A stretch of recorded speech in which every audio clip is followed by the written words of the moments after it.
Good afternoon, everyone. Welcome to our webinar. Today, we are hosting Point Software Technologies, and they are going to talk to us about delivering the most secure way to connect your remote workforce. Now, we all know that you're working from home now, and that comes with a lot of risks when it comes to technology and to the circumstances. And so if you're a CIO, you want to be able to manage and control these aspects of your business. And working remotely as a way of life means that if there is anything that you need to know, Checkpoint is going to tell you all about it. And on that note, I would like to introduce to you Moses Kiganda. He's going to take us through the polls and the Q&A segment, and he's also going to introduce the other panelists. And just before Moses comes on, I would like for you to note two things. One is that if you have any questions, please post them on the Q&A segment. You'll find it on your right side of the desktop. And if you also have any questions, please be sure to post them in the Q&A segment. And polls that are going to be unleashed online will be introduced by Moses as well. So just pay attention and have fun and enjoy yourself and save some questions for the panel. Moses, go right ahead. Indeed, thank you, Carol, and thank you, CIO team, for hosting us this afternoon. And good afternoon to all of you, our customers. We are really glad to interact with you this afternoon. And just to start us off, I would want to welcome you, first of all, to have a look at our event that we'll be hosting, our annual CPX customer conference.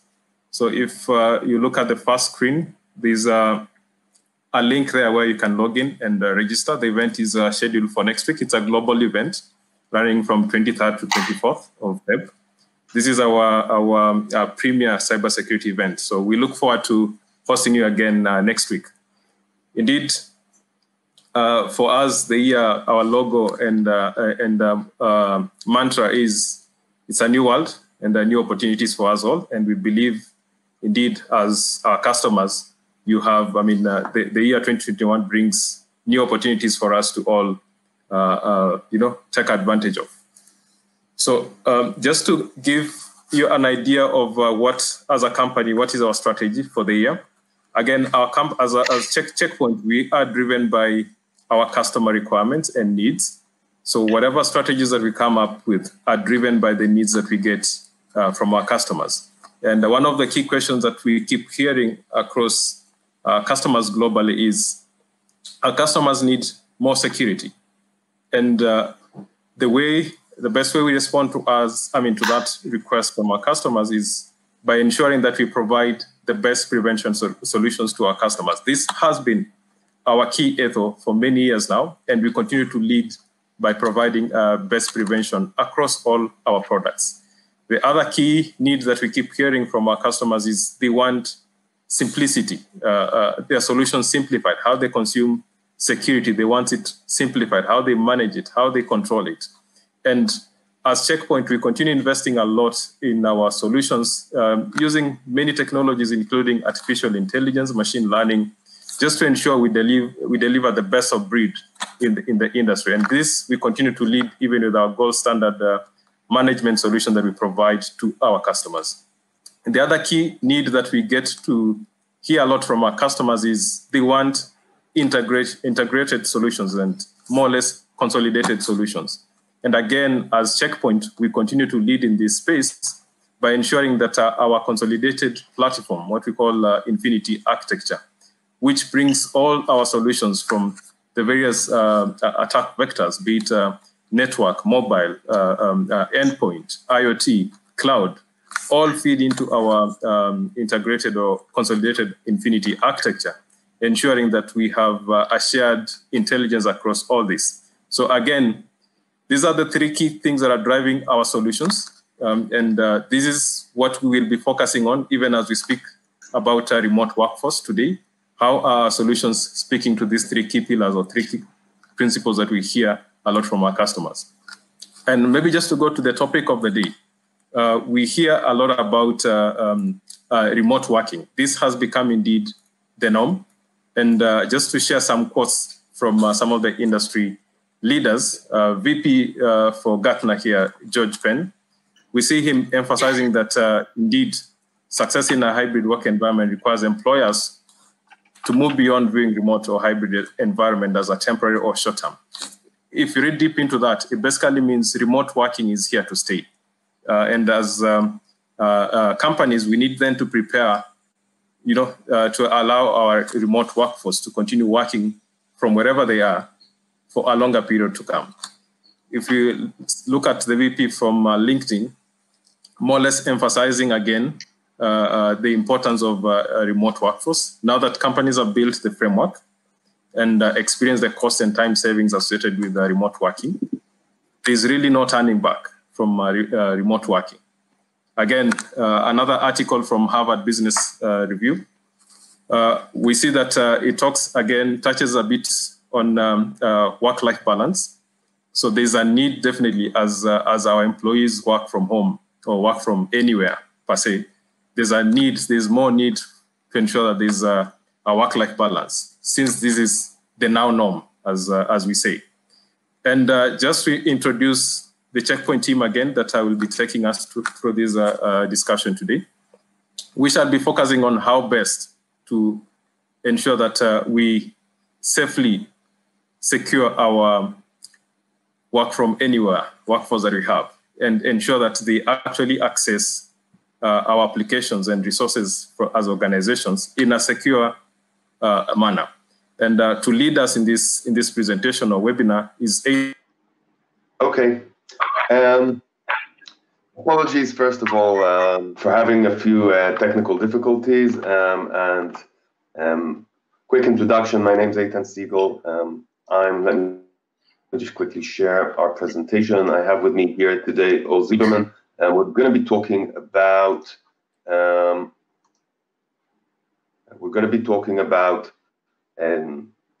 securely connecting your remote workforce. How do you actually try to address that?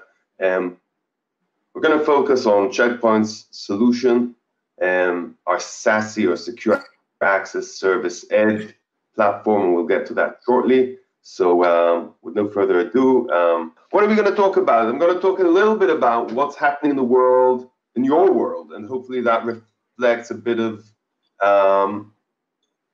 the challenges and environments and changes that your organizations are going through in terms of moving to a more distributed work. I'm going to talk about some of the operational and security challenges that stem from this change that we're going through, and then talk a bit about what SASE or Secure Access Service Edge, I introduced the term in the previous slide, is and what it's trying to achieve, and then we go into the butt of this discussion, which talk about our solution. It's called Harmony Connect. It's a new name, so we're actually going to officially launch Harmony Connect next week. So you're getting the first in the world preview of this new form for Checkpoint. We'll talk about the solution, talk about how we're addressing the connectivity, remote connectivity challenge for a mobile workforce, and how hopefully you can help step up the connectivity and the access control and overall security for your users.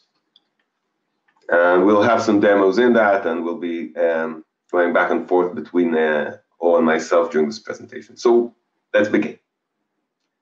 I mentioned earlier that enterprises are going through an evolution. We're all going through an evolution. It started probably about 6 or 7 years ago, maybe a bit more, and has gained a lot of momentum, definitely since the COVID-19 epidemic, and definitely moving forward, we think that these changes are going to stay with us. This is also what Moses talked about, and he gave a few quotes. I'm giving a different stat. This is coming from Gartner. Gartner are a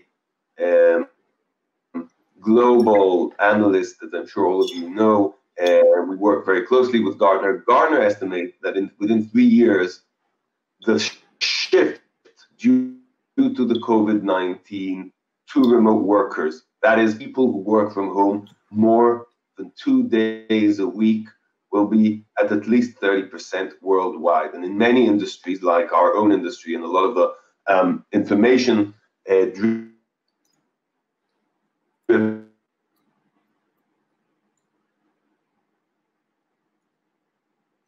driven industries, it's much higher. I can tell you personally, and this has become a very, very common global change that we're all going through. And actually, the change is broader. There is several changes that are happening. One is actually where applications are moving to. If a decade ago or even a few years ago, applications resided mostly in on-prem data centers, in your headquarters, sometimes in your public cloud, they're moving more and more into the cloud, more and more into SaaS.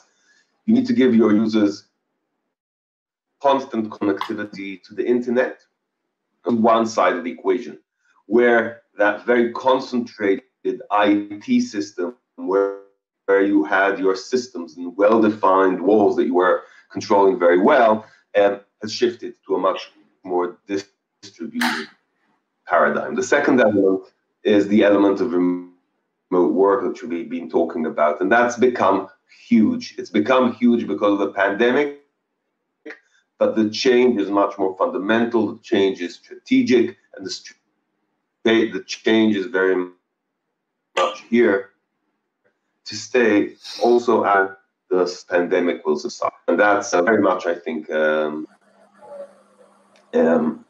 consensus within the industry. So we're talking about users who are more distributed. We're talking about applications that are more distributed. And all of these changes, which are essentially changes in IT and changes in work paradigms, are changes that impact security. They impact how you're going to manage the security and the complexity of that management. How many products do you actually need to deploy in order to protect all of these applications and all of these different scenarios from how many different vendors, and how do you keep control of all of that? How do you actually ensure that you're addressing the various attack vectors, that you're covering all of the different applications and scenarios when your IT has become so distributed? The second element is really the attack surface. The attack surface has grown, it's expanded, and it continues to expand. When the users are out of the office, when they're sometimes using their personal devices, when you want to rely more and more on temporary workforces, on contractors, whose devices you don't control, whose identities you may have a looser control of, you really have much more to consider in terms of attack surface. And when you think of your applications that now reside in the internet, on public cloud infrastructure, etc., many of them, and all of this again is continuing to increase, our attack vector, the attack surface, becomes much broader. So when we think about this probably almost 30 years old industry of network security, so Check Point, many of you probably know, is one of the founders of network security business in the world. We're the inventors of the network firewall and the leaders for the past 27 years in this space, almost 28. Really, we need to rethink what network security is. In a world where we consume IT as a service, where our users are no longer confined to the walls of the office, how do we apply network security, and how do we do that effectively? That's really become a challenge. And as an industry, we're moving towards a new paradigm of network security that has been coined as Secure Access Service Edge, or SASE for short, where security, or network security, moves to the cloud. It's no longer, or less and less, boxes that you deploy within your data center or on your perimeter. It is still that, but it also needs to be something else. It also needs to be something that you can consume as a cloud service. It also needs to be a capability that consolidates multiple different network security functions, and I'll talk about consolidation shortly, needs to be able to protect both your remote users and your offices, your branch offices, your headquarters. And we want to provide secure zero trust connectivity to your applications. We want to apply zero trust network access and zero trust principles. In the realm where the users have moved around, the applications have moved around, the trust model needs to be much more stringent. We have to provide a transaction-based trust where for every connection, we know exactly who the user is, exactly what the application is, what the device posture is, and continuously validate that in order to maintain the strongest possible least privileged security. So this is essentially the industry buzz behind SASE, is the notion of, okay, we need to provide customers with this level of network security. This is the future. And this future is actually already here. So for Checkpoint, we're going to be talking about our SASE solution. It's called Harmony Connect, as I told you. The name Harmony Connect will be officially launched only next week. So if you head right now to Checkpoint site, you're not going to see Harmony Connect yet. You're going to still see the previous name, which was CloudGuard Connect, and we're in a transition process. By the end of next week, all of this will be aligned to the new naming, but because this is so close to our official launch, I've opted to already present using the new naming for our product family, Harmony. Harmony, just so you know, the broader perspective of the Harmony product family in Checkpoint goes beyond just SASE. It's also email security. It's also endpoint mobile threat defense, and everything essentially dealing with securing users and access and devices. Okay, but we're going to be talking about Harmony Connect, our SASE solution, with a very strong focus on how you protect your mobile workforce. So what is Harmony Connect? Harmony Connect is essentially a cloud service providing network security and connecting your users, connecting your offices to everything they need access to. So we connect, and I'll explain exactly how, but we connect your users to the cloud. We connect your users to your offices to the cloud. The cloud, the Harmony Connect cloud element right here, is where we deliver all of the network security stack, and subject to the access control, threat prevention, and data protection controls in here, we provide access, secured access for users to the applications they need access to, and we make sure that the users do not get malicious content and attacks delivered to them. So that's essentially the idea behind our Harmony Connect platform. So let's look at it in a bit more detail. But before we look at the actual insides of the solution, a little bit about the principles, the core principles, and behind the solution. The first one, which is really, really important for us at Checkpoint, is the level of security. The ability of this platform not just to provide access control, but actually to bundle in threat prevention, user protection, the ability to identify and prevent breaches, zero-day attacks, zero-day malware, unknown phishing attacks. That's really, really important. We're very firm believers in not just detecting, but actually being able to prevent attacks. We know that if we detect an attack post-infection and it ends up in a log somewhere in your system, buried by the time you pick it up by one of your analysts or whoever is looking at your logs. If you have anyone looking at your logs in many organizations, don't proactively look. It's way too late. It's way too late. The damage is already done. The business impact has already happened. So uncompromising security, one core principle. The other one is being able to unify various security elements, being able to deliver not just individual point products. Yes, you can go out and buy email security. You can go out and buy a secure web gateway. unification, having one place to manage everything, having the components integrate with each other, having everything delivered out of one unified cloud security stack is an important element that we've stressed very strongly in the solution. Next, the principle of zero trust, built very deeply into the solution's architecture, and we'll talk a bit more about that. Earlier I explained, I think a moment ago, why this is so important.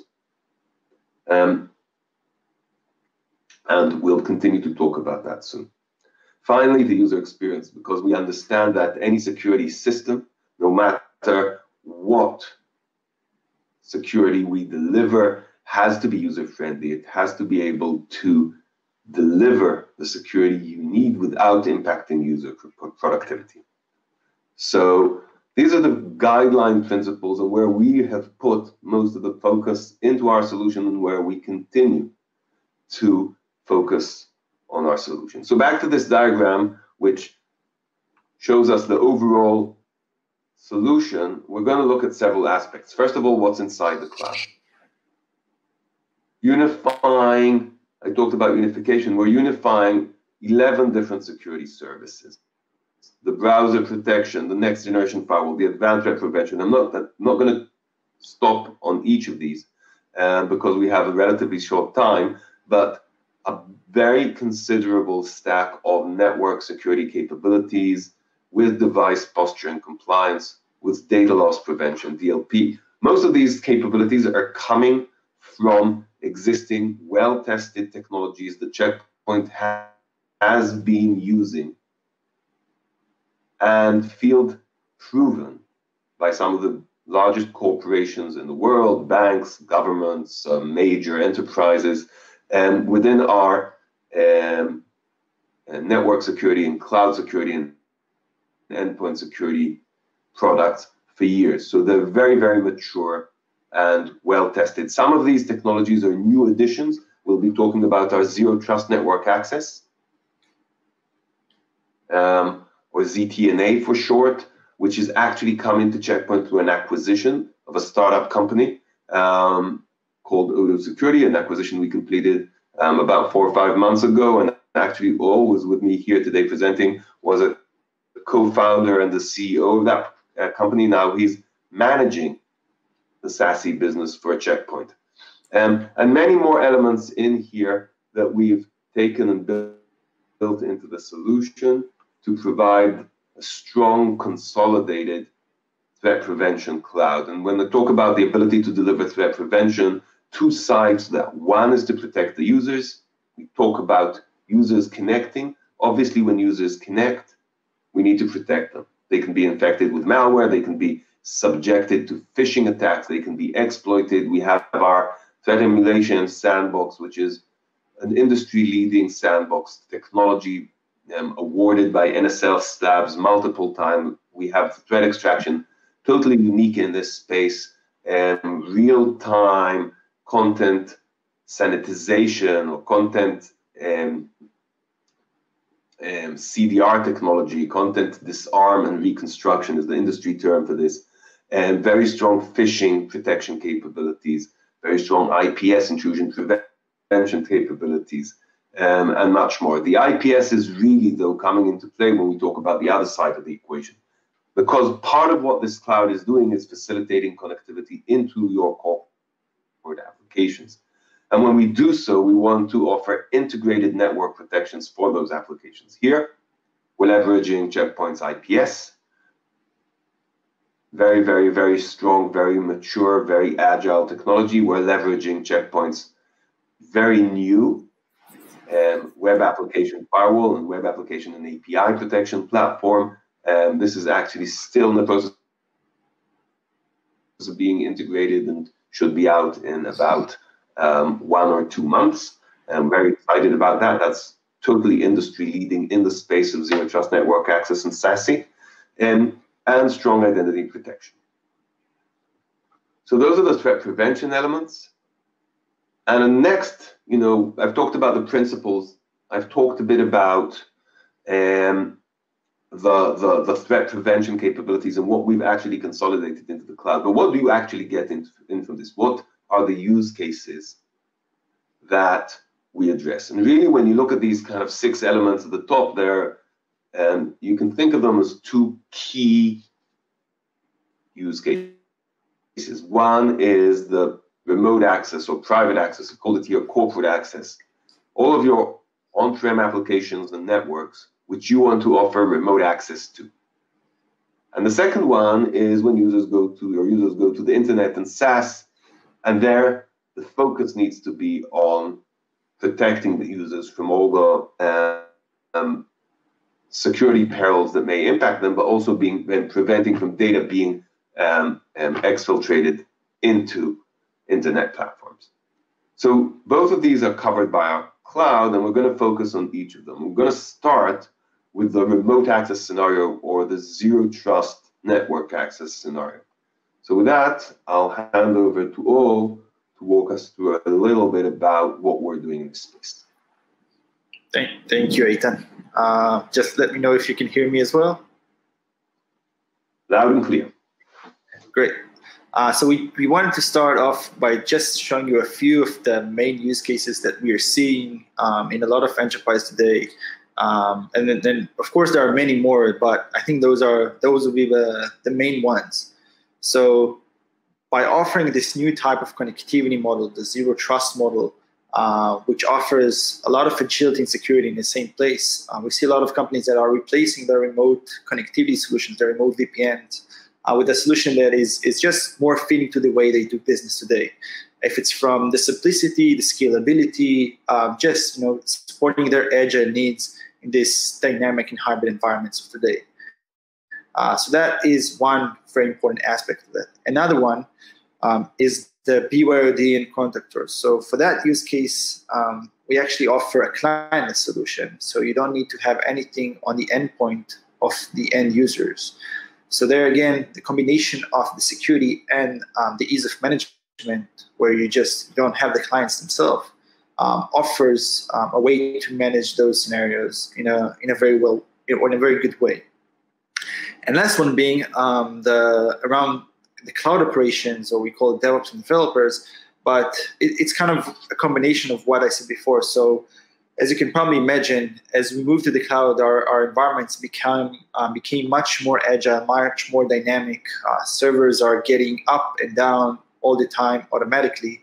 And in order to support secure connectivity for those places, we need a solution that is built in the same way that offer that kind of security.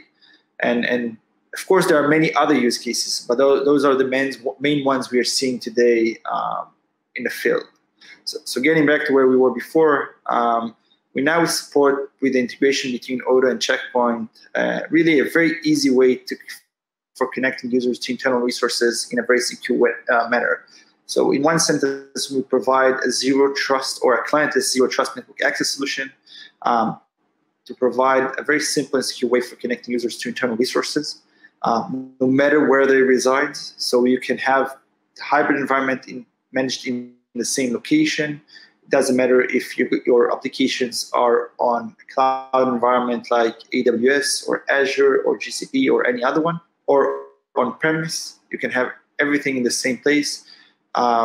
We offer a very easy way for connecting to internal things. We like to say that with this system, it will be as easy as connecting to any SaaS-type application like a Gmail account. And we do many other things like seeing a sign-on, the history of access around that type of access.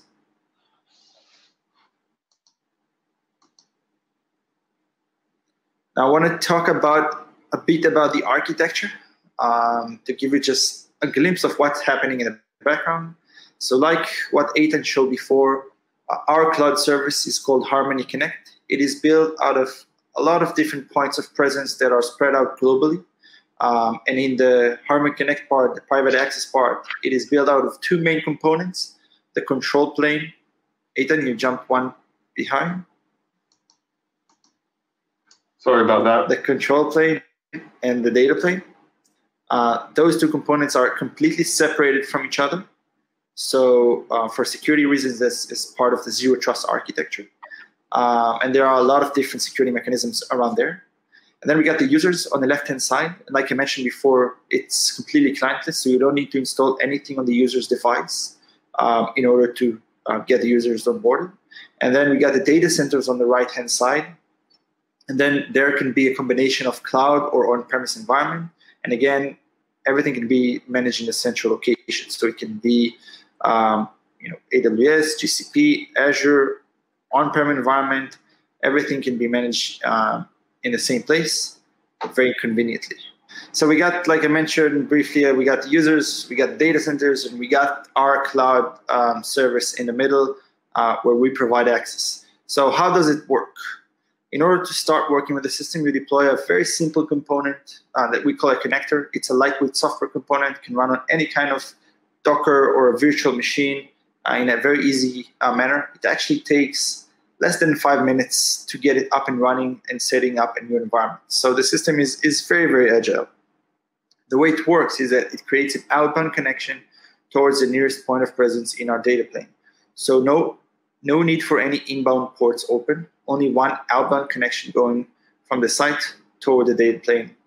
So really reducing the attack surface to the bare minimum for connectivity.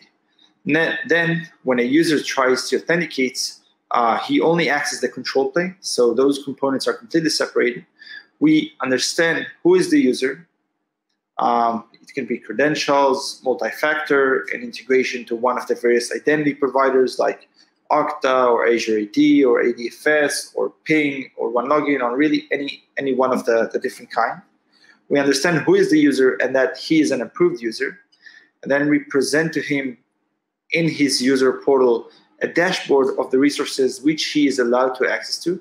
And they can be across any kind of environment like I mentioned before. And eventually when the user tries to access something, we notify the data plane that an approved user is about to access and that he's good to go. And then we create an encrypted tunnel all the way end-to-end from user straight to the resource, while giving a lot of other capabilities around that as well. So again, the system is built to be very agile, very scalable, very secure, and it fits just today's environment in the way we want to offer connectivity.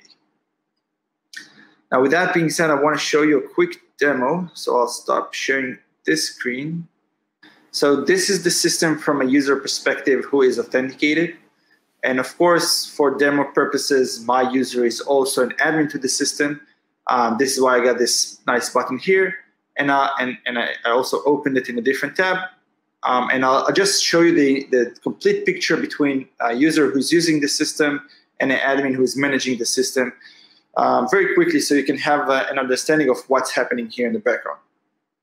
So each user has its own microsegment of resources which he can access. And this is what he sees as a user. There could be different types of resources.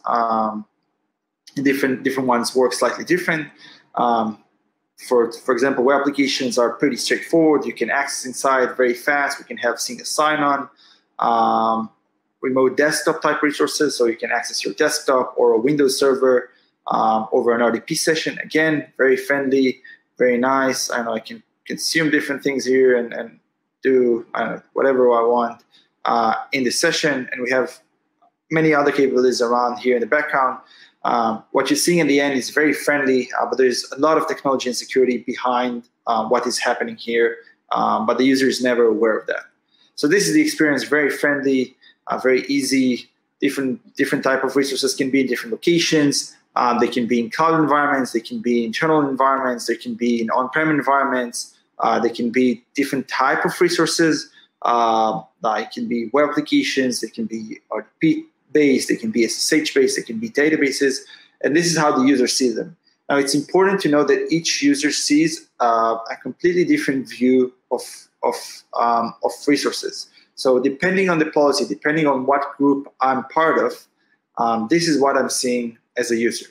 Now I'll jump quickly to the admin side of things to show you how it all works together.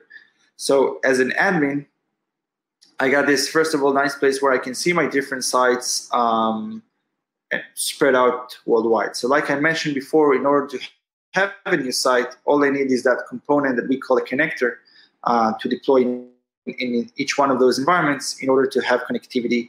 And that's basically what you need. So it can be cloud-based, on-prem, and you can have everything in the central system in the same place, so you can manage everything very easily. Now, once we got our sites onboarded to the system, the next phase will be to onboard our teams, our groups, our users, so that can be managed either locally in the system or with integration to one of the various identity providers, like Okta in this example, and any other one will work as well. So we got our sites, we got our users. The next phase will be our resources. So how we manage things in this zero trust world. So unlike traditional remote connectivity solutions like VPNs, where you get broad network level connectivity, here it's least privileges, meaning users can only access and see what they were pre-approved to access and see. So how you do that in the system? So one way is through the system itself. You choose an application type. Let's say it's a web, for an example. You give it a name. Just as a random example, it can be a wiki, the internal DNS or internal IP of that resource. So wiki.checkpoint.com and where it resides. Once I choose all of that, I can launch my application. And then I'm getting to this page. We already have a wiki, so I skip over that.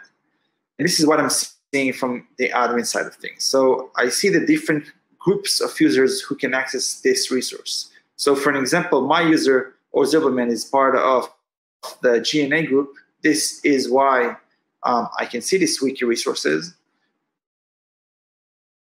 But very easily I can change things. This is part of the system being very agile, very dynamic. I can remove my access rights, and if I go back and I'll refresh, you'd see that I don't have access to it anymore. It's actually not only that I don't have access, it became completely invisible. So we do completely making it disappear, so you cannot exploit any soft spot, any servers that wasn't updated on time. You just don't have access to it at all. But very easily you can add that as well, of course. And this is an important part of the system. So it's not only the deployment, which is super easy, it's also how you manage things within the system itself. Now, one other part I want to show you, and there are many others, but these are the important ones, is the visibility of what's happening in the system. So every system activity is always recorded. You always know who did what, when, and where. Everything is always binded to this single point of truth, which is the user identity. So it gives you a complete control of what's happening in the system. And even, or actually the cooler thing is that we do even a deeper dive. So we do a complete session recording of the different user activities within the system.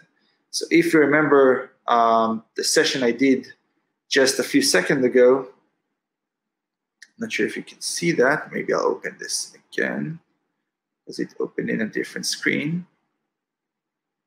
So if you remember, really any activity that the user has done, so you have complete traceability of everything within the system.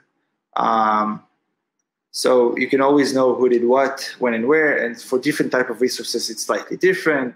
For RDP, it's recorded. For web, it's kind of a trace of all the different activities, the get, post, requests.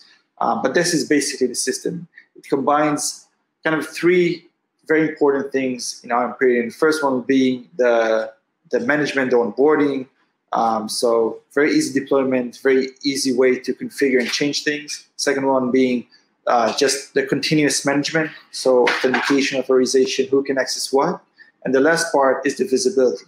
So you can have an end-to-end control over your users, over the activity and the visibility at all times across any kind of environment, which is very easily supportive of your dynamic resources. So just for an example, if tomorrow you decide that you want to have a cloud migration, or usually it's not tomorrow, but you have a planned out roadmap to do a cloud migration for AWS in a month, and maybe 2 months after that you decide that Azure has offered you a much better deal with this system, you can do so without needing to worry about the connectivity, about the different solutions, about buying equipment all the time.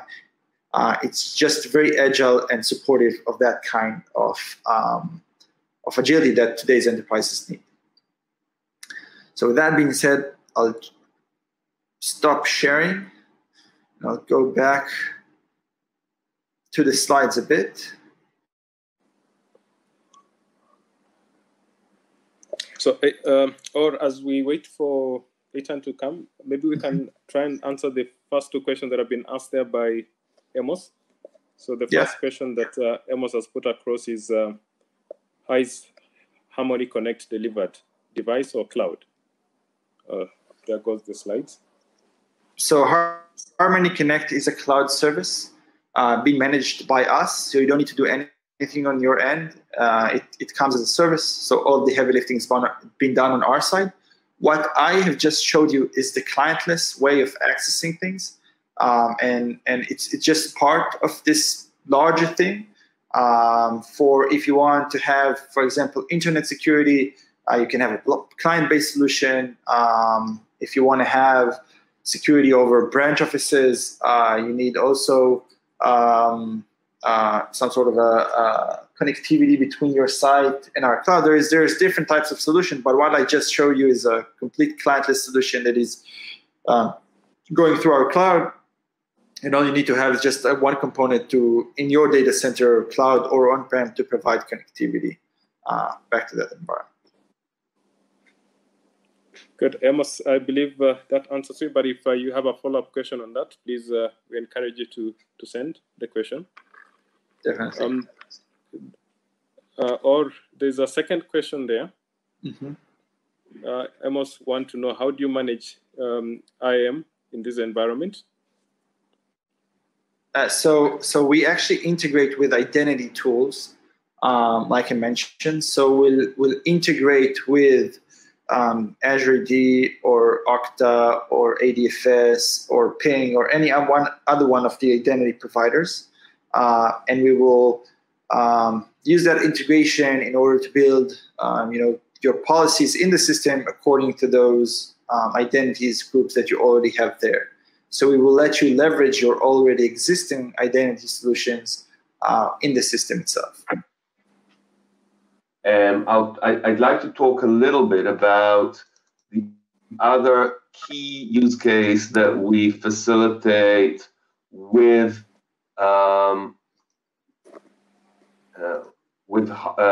Harmony Connect, which is essentially the internet and SaaS access component, and hopefully I'll get good connectivity. So we spoke until now, what we focused on and always showed you a demo of is the corporate access. How do you actually facilitate clientless access into the corporate? And we're going to augment that with full VPN layer 3 connectivity, network connectivity for those who need full application, kind of native application connectivity. And that's going to be coming in the next 2 or 3 months.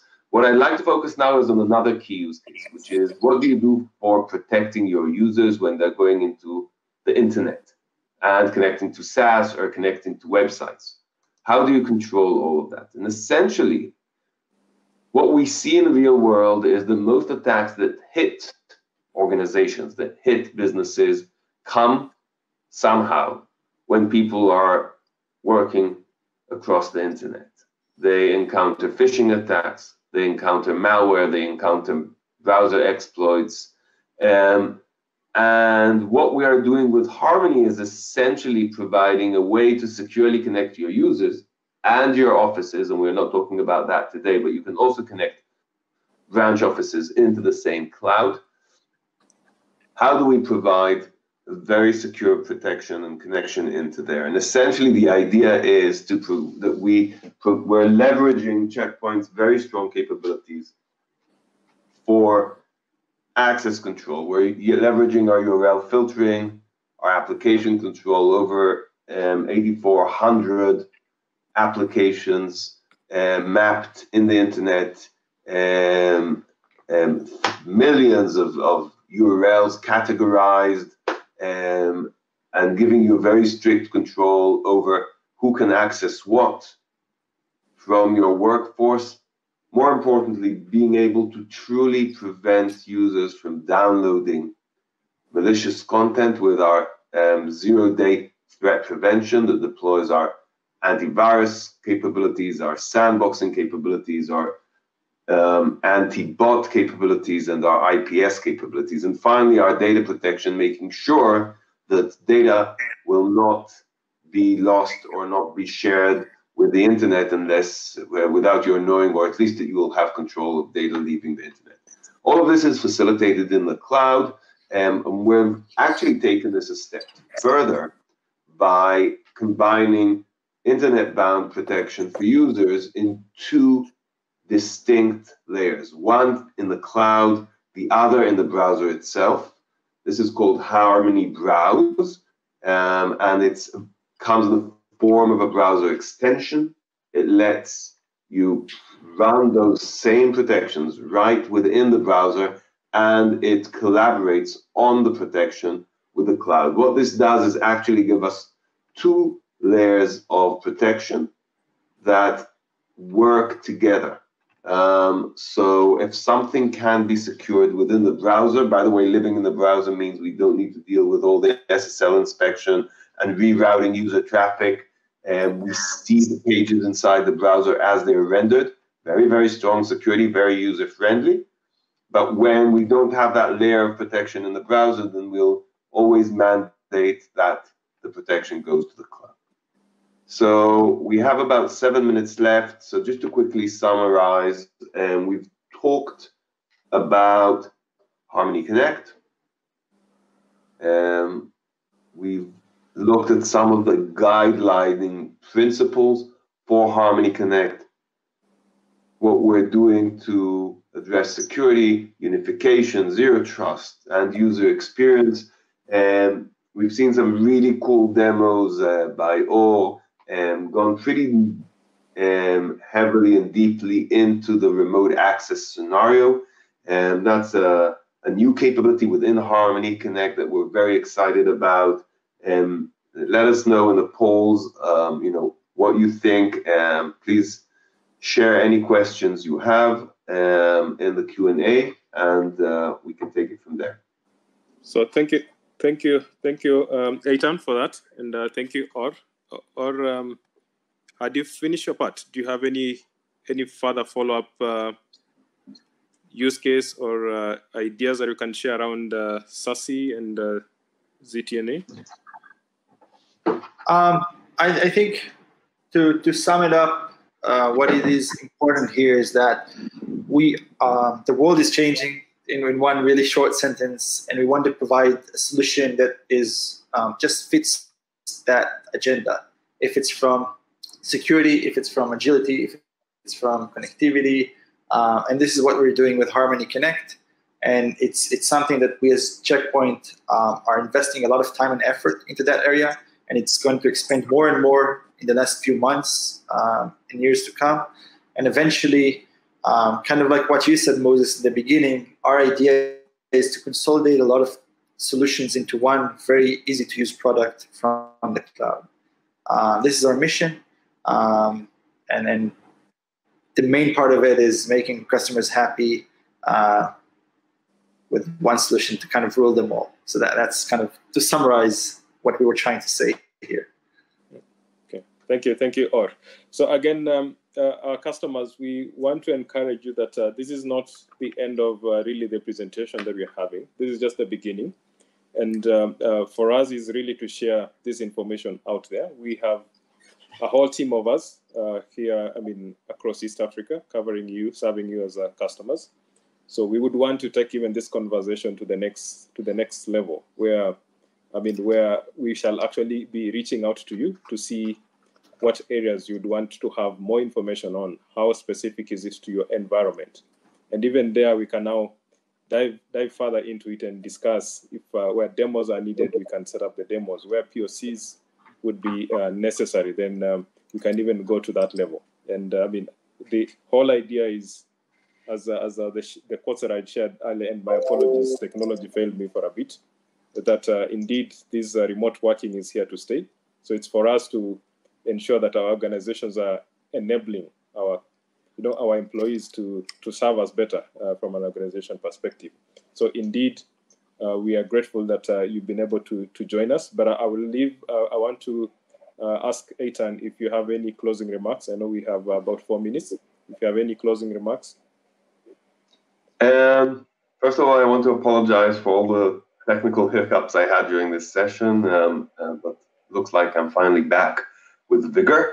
I'd like to first of all thank all the people who joined today. We're very happy to continue to engage with you, both with our local team in your region, and if needed, with Checkpoint experts from our headquarters and R&D and product management, etc. Or and I, of course, are at your disposal. As Or said, this is really coming from us as a market leader in network security and moving to help customers adopt network security as a cloud service with a very modern solution that's very easy to deploy, very user-friendly, and also delivers the best security. I think it's the best security in the industry.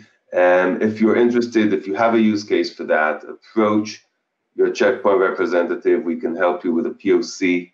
The onboarding is really, really easy. Everything's cloud delivered. Everything's lean and simple, cloud managed. So if you're interested, please approach Moses and his team, and we'll work with you to help get a POC and help you address hopefully some of your security challenges. Thank you, Eitan. Or any closing remarks? I think Eitan summed it up very, very well. Just if you have any need, feel free to reach out. We'd be happy to help. That's what we're here for. Great. So again, to our customers and the entire audience, we are grateful that you've been able to join us. So just to remind you again, from the beginning, we have our premier cybersecurity event slotted for 23rd and 24th next week. The link has been shared.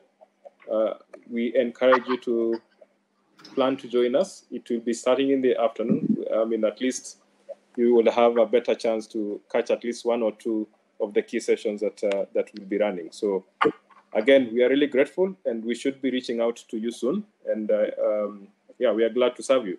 Carol, over to you. Well, first of all, congratulations to you on the launch of Harmony Connect. I actually did a thorough search on your website, and I did not find anything. I just came up empty, but now I know why. And I love that your system is as easy as logging into your Gmail account, that it is integrated, that it works with existing systems. I think it was Einstein who said everything should be made as simple as possible, but no simpler. The fact that there is a lot of technology behind the product and users don't notice because of the invisible infrastructure and the transparency of the process is a bonus. I have to say that even though we're all working from home, in fact, Moses, you did not share the results of the poll with us. What did the people say when it came to working from home and if they have hybrid systems? Okay, so how many people got this one? So if I can just read the comments here. Carol, if you can help me navigate here from a polling perspective. Okay. So, yes, I can see. Does the organization have Hello. Yeah. So we do have, from the polling results, 66% of us have remote users, 28% hybrid. It's only 6% that of the attendees are saying that, yeah, they are yet to go there. But so it speaks for itself. Over 94%, around 94% of users have remote users. So a big thing for us indeed to know how then are we securing those remote users accessing our corporate resources. Okay, well, that's great. I mean, remote work is clearly the new normal, and working from everywhere does come with risks. And this burden falls on the CIOs or heads of IT, and now they have a solution they can go to. So I would like to thank you, Moses, Or, and Eitan, for that illuminating conversation. I am certain organizations that come to you will feel safe. And have a good afternoon. Indeed. Thank you very much. So thank you, everyone, and see you again soon. Thank you, everybody. Have a great day. Thank you.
Good afternoon, everybody. Good afternoon.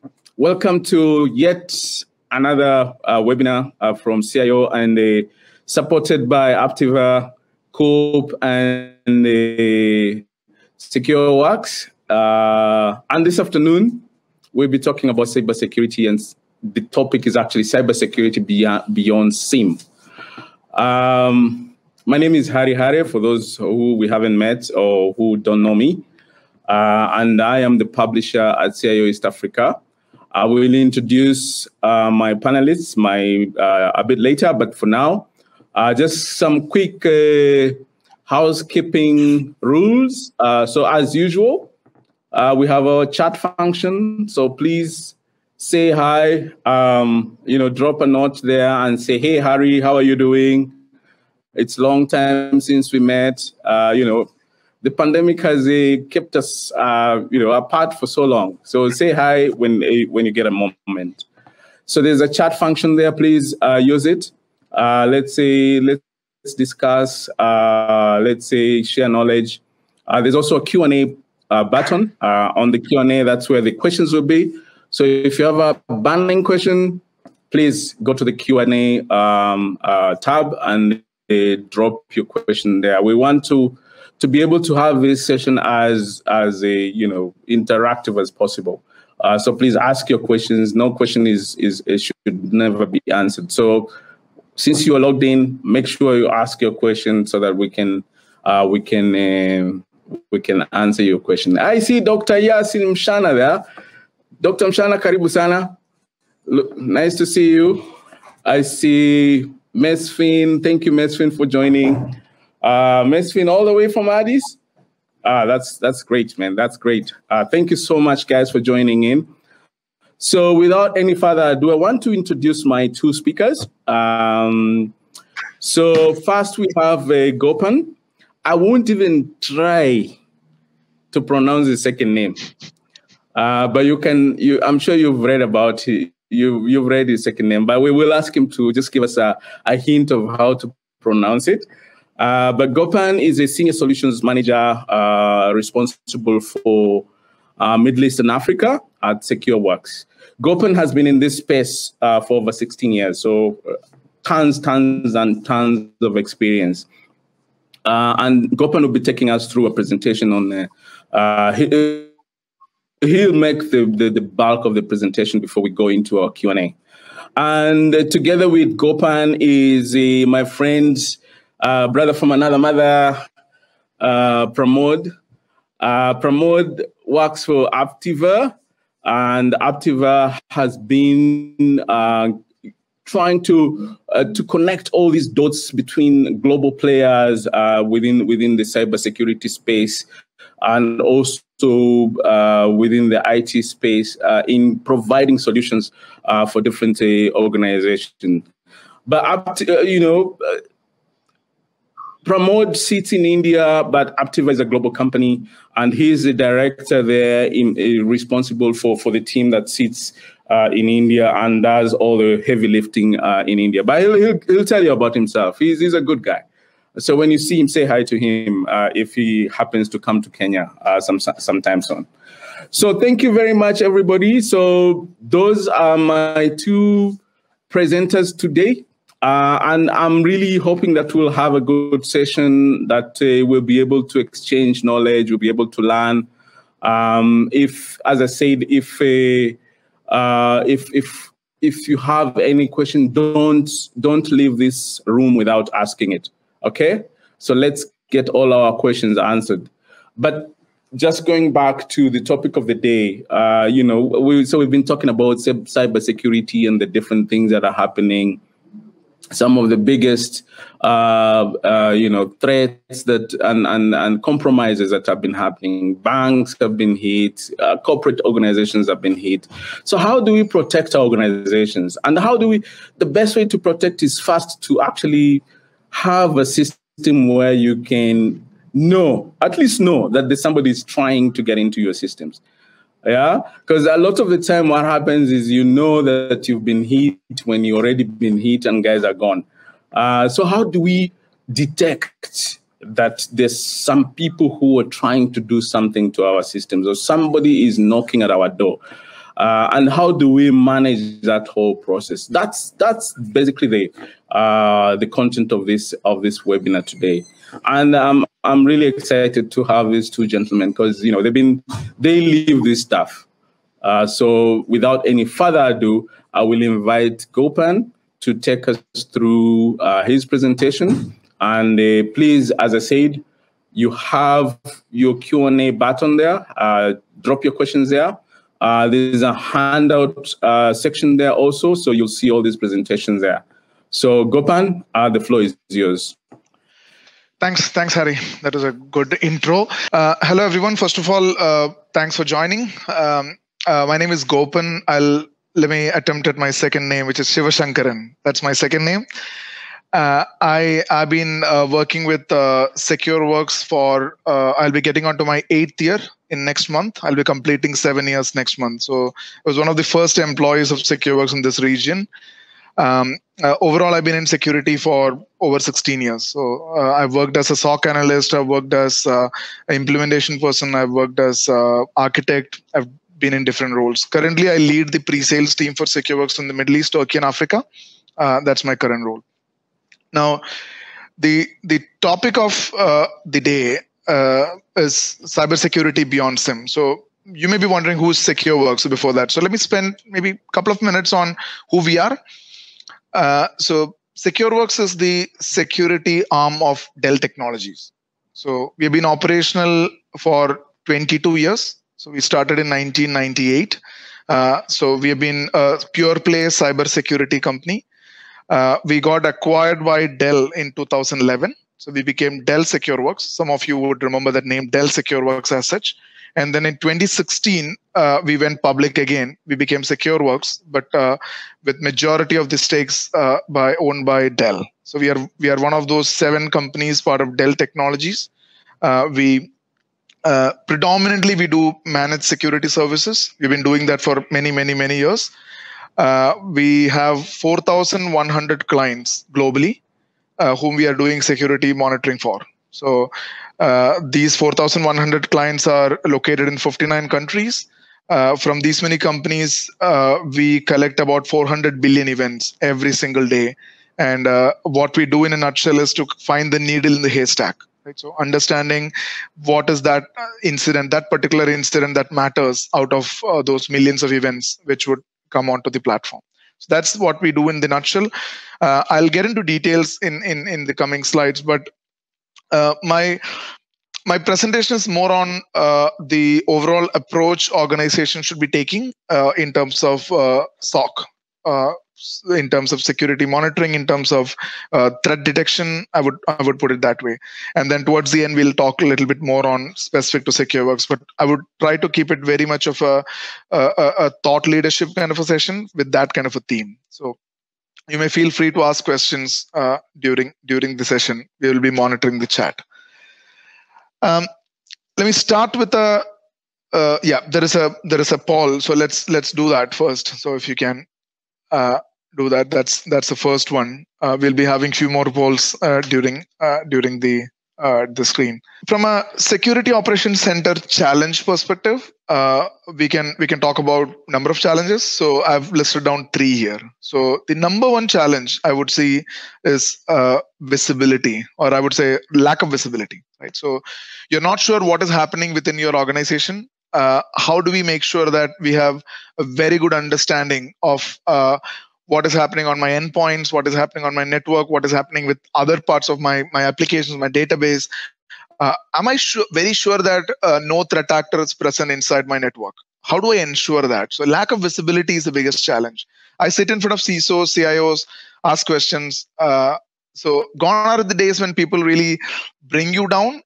Now most of these threat actors are present inside your network, right? So when somebody says I have never had a breach in last many years, that's not a valid attestation that there is nobody present inside your network, right? So that's one of the biggest challenge, lack of visibility. Second biggest challenge is the complexity, right? Now you may have whoever listening to me could ask like how many security controls you have in your environment. You may have your firewalls, your IPS, your web application firewalls, your proxies, your antivirus, your EDRs, whatever solutions you have. This would be throwing thousands of alerts at the central system. If there is a log retention platform, SIM platform, whatever that is, how do you make sure that what I'm getting is true positive? Okay, so that's one of the biggest challenge. Millions of logs coming to a platform and finding that thing that matter. That's extremely complex stuff. And the third problem is, let's assume that first two are sorted. You've got visibility. You got a system which would understand what is true positive. Okay, now you have confirmed that something is bad. What do we do about it? Right? Do we have enough skill within the organization to do incident response? So when I say incident response, this may involve multiple facets, right? So one could be a technical incident response, which is making sure that you do an emergency IR. So in terms of compromise assessment, threat hunting, malware reverse engineering, you may have to do that part. You also will have to do I would say the soft part of the incident response, where you need to make sure that how do you handle the incident. You may have to communicate to the board. You may have internal communications. You may have external communications. You may have to communicate to the media. There's a reputation risk at stake. How do you do that? So you need expertise to do that. And these resources are very difficult to retain or maintain. So if you're a bank, your core business is banking, not information security. So it is very difficult to retain these individuals in that. So incident response is very difficult. And there is a proactive element also to this. What I mean by that is, you may have an incident response plan, okay, but this plan could be very old or maybe non-existent, right? Now, how often do you practice your incident response plan? Right. I mean, I'm a firm believer that you can't get at anything really good in life unless you practice. So how often do you practice this? You don't want to be practicing in the middle of an actual incident. So you may have to do tabletop exercise. You may want to do some sort of war gaming, or you may have to have proper playbooks in place. And that's when you do so I can go on and on various different challenges. But in a nutshell, I've mentioned three challenges. So first is visibility, lack of visibility. Second is complexity. And third is incident response. So these are the three challenges. And let's see how in the last many years organizations has addressed these challenges. There is one more poll on this thing. It'll be great if you could answer that. So very much aligned with what I was talking about in terms of your biggest security challenges. What keeps you up at night? So please answer that. Let me move to the next slide, which is about SIM. So we are talking about cybersecurity beyond SIM. So beyond SIM, we should first talk about what is SIM, right? So SIM will help you to do a few things, right? So at least you go to any SIM solution, they'll talk about identifying blind spots, talk about reducing noise, talk about helping you to do incident response. And I've been in this space for a while, and I've seen lots of SIM solutions mentioning all of this. Many a times, unfortunately, this all end up being false promises, right? So SIM solutions really fail to deliver this many times. Now, when I sit in front of people, they say like, oh, we had a pretty old SIM, ArcSide SIM or something, which is kind of, we are trying to renew that. We are probably trying to change that with a modern SIM, assuming that the problem will be solved by changing the SIM. So they may get better nice flashy dashboards and things like that. But probably that's not the problem, right? SIM solutions are good, but the problem may be slightly beyond that to solve these challenges, right? Now, let's look at that. The way SIM solutions evolved over the last 20 years, this is a slide which I took from Gartner. So Gartner did a risk security summit, and they presented this, and I really like that the way they approached or expressed the way SIM solutions was kind of looked at in the last 20 years, and also how this is going to evolve in the next 5 years. 20 years is too much. Next 4 or 5 years. Right?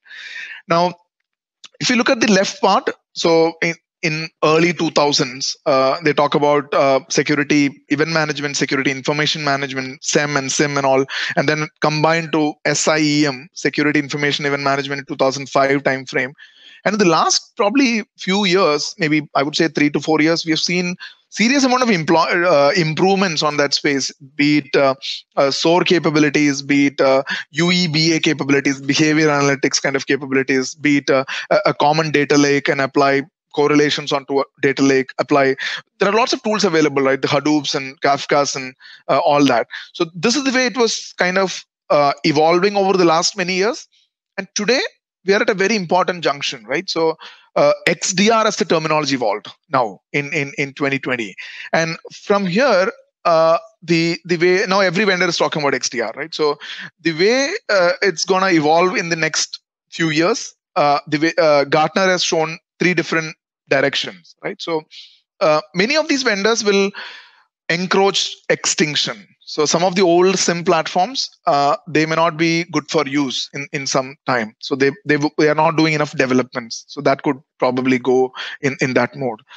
The modern SIM would gradually evolve. So when I say modern SIM, the SIM solutions that are currently being used by and very popular, used by lots of the end organization, most of you would be using a SIM solution. They're going to evolve gradually. They will have their own space in the coming years. What Gartner has actually mentioned is the ones who are going to really excel in the next coming years would be the ones who are AI enabled. Somebody who is using less of human beings and more of machine learning, who has a serious amount of artificial intelligence being applied. That's a big shift we are seeing. We saw Google releasing this backstory, Microsoft coming up with the Sentinel. So that's a space where there are 1 or 2 common elements which you see there. One element is they're all born in the cloud. So they're not moving their SIM on-prem SIM solution to cloud and calling it a cloud SIM. That's not the theme. Those SIM solutions are cloud native. They're born in the cloud. Second thing is the content management in the SIM. That is always a responsibility of the vendor, not with the end user or with the partner or anybody in the middle. That's always the responsibility lies with the people who manufactures or who has the platform, who owns the platform, right? Now, a SIM solution will definitely need to be made sure that you are keeping it up to date on a regular basis. So that part is pretty much taken care on the new. I would say there is no terminology which Gartner or somebody says next gen SIM or something, but that's where it is heading right now. There is no point in talking about this part because that is the bottom one, which is gonna die pretty soon. Let's talk about the middle piece, right? So the ones who are the modern SIM, the ones who would evolve gradually. So let's talk a little bit on that. Now, a typical characteristics of a SIM, if you look at it in layman terms, it's very simple. You collect the logs from as many places as you can, from your cloud, from your infrastructure on-prem, from your endpoints, applications, proxies, databases. You put into a central system and you have alerts coming out of it. That's a kind of a way SIM solutions work. Now, one of the biggest disadvantage or maybe a challenge, I would say, is extremely high implementation cost. So you start, you bring the best SIM in the world, in the modern SIM, and you bring the best person who's implementing a SIM, the most certified or most knowledgeable person. Still, you are starting it from scratch. A SIM solution will take anywhere between 36 to 48 to maybe 60 months to get to a decent matured state. By the time you create your use cases, your correlation rules, people who are in this space who have tried this would understand what I'm trying to say. Extremely high implementation cost, and then ongoing cost, tuning, maintenance, that is extremely expensive. There is another poll on the screen, so please do it. That's more from a cloud adoption within your organization. Going to the screen, so licensing is another big challenge, right? So I know there are many CIOs in this forum. The commercial predictability is quite important as much as risk reduction, especially in the post-pandemic era. We need to make sure that there is some sort of a predictability in terms of how much you need to pay to make sure that you are still managing your regular security monitoring. Now, most of these SIM solutions are licensed in 2 ways. So one is based on events per second. or second is based on the consumption, the storage per day, right? How much you consume on a daily basis. Now, I was recently having a conversation with one of the CISOs who mentioned like he has disabled his Blue Code proxy logs to the Splunk platform because he's really worried about the monthly bill that would come onto his plate, right? He may not get approval from the CIO to do that. Now, from a risk reduction point of view, as a security professional, I believe that is ridiculous to disable a Splunk, disable a Blue Code proxy log to the SIM platform, because proxy is so much of wealth of information which can give you about the user authentication, the user details, and you know what I'm talking about. Now that is disabled because it is throwing lots of alerts at you. So the licensing cost is extremely difficult because you often end up paying much more than what you originally thought you would be paying. So the more you ingest, the more you pay. There is absolutely no way you can predict this. And this is true for lots of these SIM solutions in the backend. That's from a technology part. Now, somebody needs to monitor this, right? There's no point in installing a SIM and then just keeping it. I mean, someone needs to really look at it. Somebody needs to monitor that. So monitoring you can do either in-house, so bringing a team of people monitoring it in-house, or you could do it outsource it to somebody else. Or you can have somewhere in the middle, maybe a hybrid model, few people on-prem, few people remote, whatever that model. So let's look at the first option here, which is the in-house option. Now, when you look at an in-house monitoring, I thought about this, and I didn't even put a slide or anything for 8x5. I've seen 8x5 monitoring being proposed by lots of people, but 8x5 monitoring is as if you are assuming that the threat actors or hackers or bad people, whoever that is, they work only from Monday to Friday, right? With the weekends. Unfortunately, that's not the world we are living in, right? So you need to, if you're having a SOC, you should have 24/7. Otherwise, just don't do it, right? So 24/7 is a fundamental requirement to have a SOC. And to run 24/7 SOC, I just looked at the kind of roles you need, right? So the bare minimum, the most conservative number. So you need to have 6 SOC analysts, bare minimum, level 1, level 2, whatever you call it. Between them, you should have 6 of them. I put 1 SOC manager, a Superman who will never take vacations, who will never fall sick, kind of a guy. Took 1. I took a couple of incident responders. So you need somebody to handle your incidents. So that's a bare minimum, right? You need to have 9 people. In my view, you need to have probably 12 to 13 people. So even as bare minimum. I just took this as an example so that people understand this, right? I didn't put any dollar value attached to these roles, but again, because that depends on the countries, that depends on the kind of quality of people. So it varies big time. But you need to bring, some of these resources are very expensive, right? So you need to have incident response, you need to have SOC analysis. These are very expensive resources. Unfortunately, there is almost zero unemployment in security. Probably fortunate for security people, there is, for every 20 jobs out there, there is only 1 right candidate. So security is so hot. So it's very difficult to retain talent. So that's very, very difficult. And you may have somebody train them on your SIM, he may leave, right? So it's very difficult. So this is a challenge from a in-house perspective. Now, let's look at the managed security service. So if you look at a managed security service, I would like to bring some of the general terminologies associated with managed security service, because that's a big term, managed security service. Now, it could be remote SIM monitoring, somebody installing a SIM, monitoring it remotely, or this could mean platform management, device management, vulnerability management. This could be anything, right? So managed security service is kind of mentioned as lots of areas. Now, one big area of managed security services, alert monitoring. At least within the scope of our discussion today, I would like to focus around alert monitoring, not device management and vulnerability management, other things. Alert monitoring. Now, when you look at alert monitoring, the biggest caution, I would say, is many a times it end up being a bell ringing service.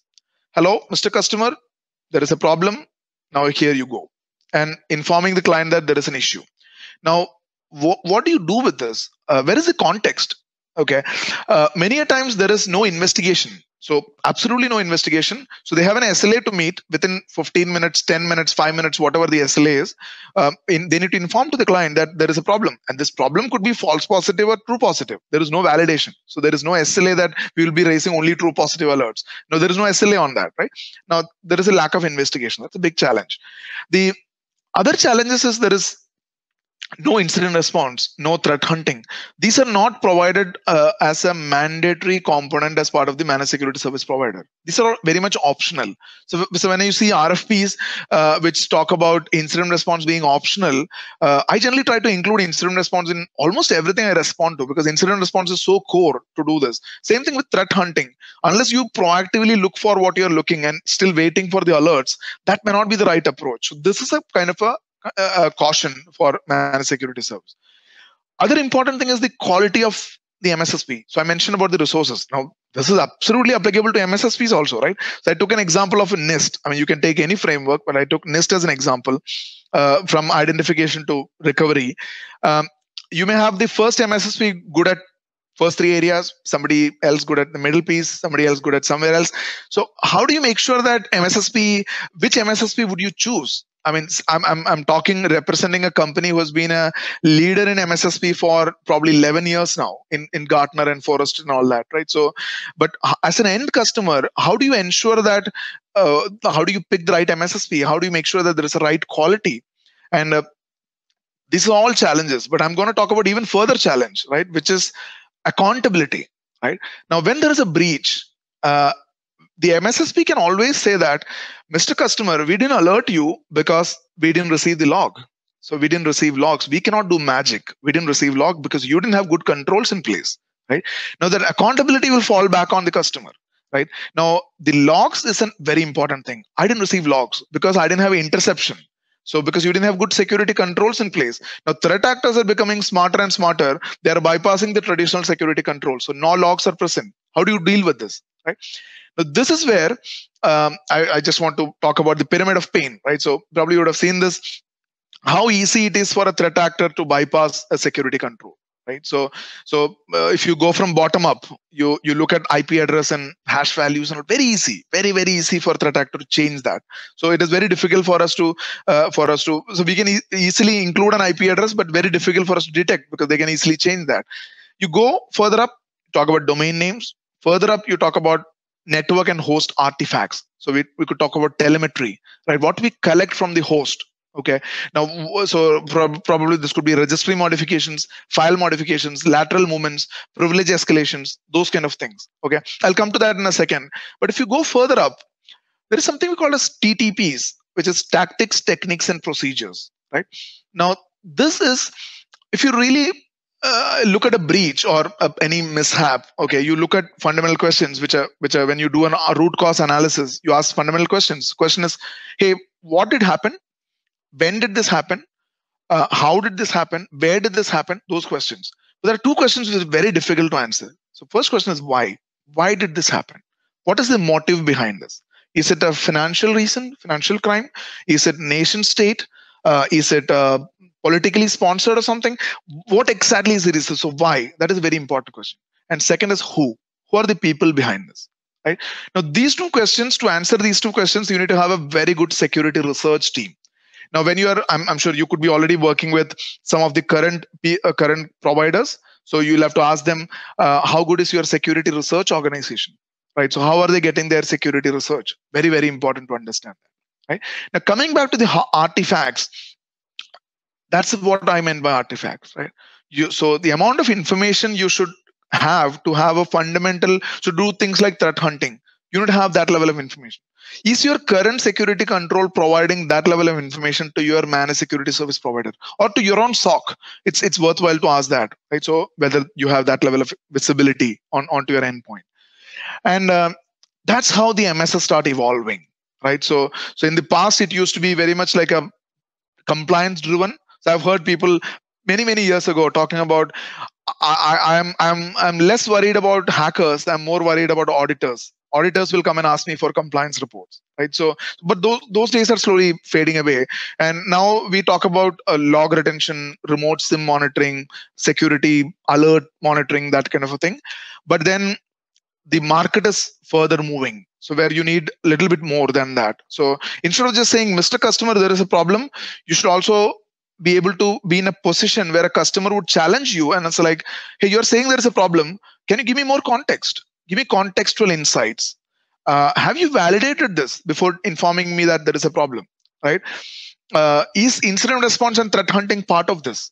Why don't you offer that? And if you offer that, how is your incident response team? Do you have capability to do this? Okay, so those questions started coming from the end customers. So which kind of generate or created a term in the industry called MDR, Managed Detection and Response. It's not very new. It came out in 2015 Q4 or something. That's where Gartner introduced this terminology. It's nothing but combining lots of these functionalities of a SOC into, say, monitoring, investigation, incident response, threat hunting, the content management of the platform, making sure that the platform is kept properly, all that. And then all these could be different teams, individual teams, but they need to make sure that there are true positive alerts passing on from investigation team to incident response. There is a complete collaboration between different teams, right? So we used to call as defense in depth. You may be remembering defense in depth as a term which everybody used to talk about. Defense in depth, you have more controls in place. Now that's slowly going away to more of a defense in concert. Now SecureWorks, the ex CTO of SecureWorks, John Ramsey, so he introduced this term defense in concert. So we should not just look at increasing your security controls one by one, or instead you should look at within your existing security controls, how do you make sure that you get maximum value? How do you leverage this, right? So that's where the MDR as a terminology started evolving, where they need to talk to each other, right? So investigation is important. You need to have incident response. You need to have threat hunting. You need to have a turnkey technology stack. I'll come to that in a second. More context. You also need to be having some sort of an ability to do containment or disruption, or what do you do if you are in the middle of the incident? Those are the questions. And very, very important is the platform. Is your platform capable of delivering something like this? Now this is where a concept called SOC triad. So as a concept that evolved. Now this was around end of 2015. So an analyst named his name is Anton Chwacking. So he used to work for Gartner those days. Now he's working for Google Chronicle, I think. Now he came up with this concept called SOC triad. Now basically what he said is that a SIM should be augmented to get more visibility, not only from the endpoint but also from the network. Your NDR, network logs. You should also get it from your EDR, NDR, and SIM all combined into one. So it was fine, good concept. Everything was nice. People already had a SIM in place, deployed an EDR, NDR, applied some threat intelligence, have orchestration platform, vulnerability management. It was all fine. The fundamental issue was the defense in concert was still missing. Now they were all working in silos. Right, so deployed in silos, they had some sort of integration, but it was not one common platform. So everything was kind of segregated, individual, different vendors and all that. Now we are seeing a trend where companies are kind of acquiring different specific vendors and trying to build that platform. Now this is where actually the concept called XDR evolved. X could be anything. In old algebra terms, or it could be extended detection and response. Extended detection and response is, in my view, it's not a technology. Everybody talks about XDR now. Every vendor talks about XDR. XDR is more of a moment. It's a moment in SOC operations where you bring in telemetry from any security control you can. Endpoint, firewalls, IPS, your NTAs, DLPs, CASBs, you name it. Bring everything to a common data lake. Apply normalization, apply correlation, and then have an integration with your incident response, have an integration with your ticketing system, have an integration with your orchestration platform. Now that's the way XDR as a solution started evolving. Now the good news is, so we looked at some surveys. So this was done by ESG, which is an analyst organization. You may browse them, and pretty good research organization.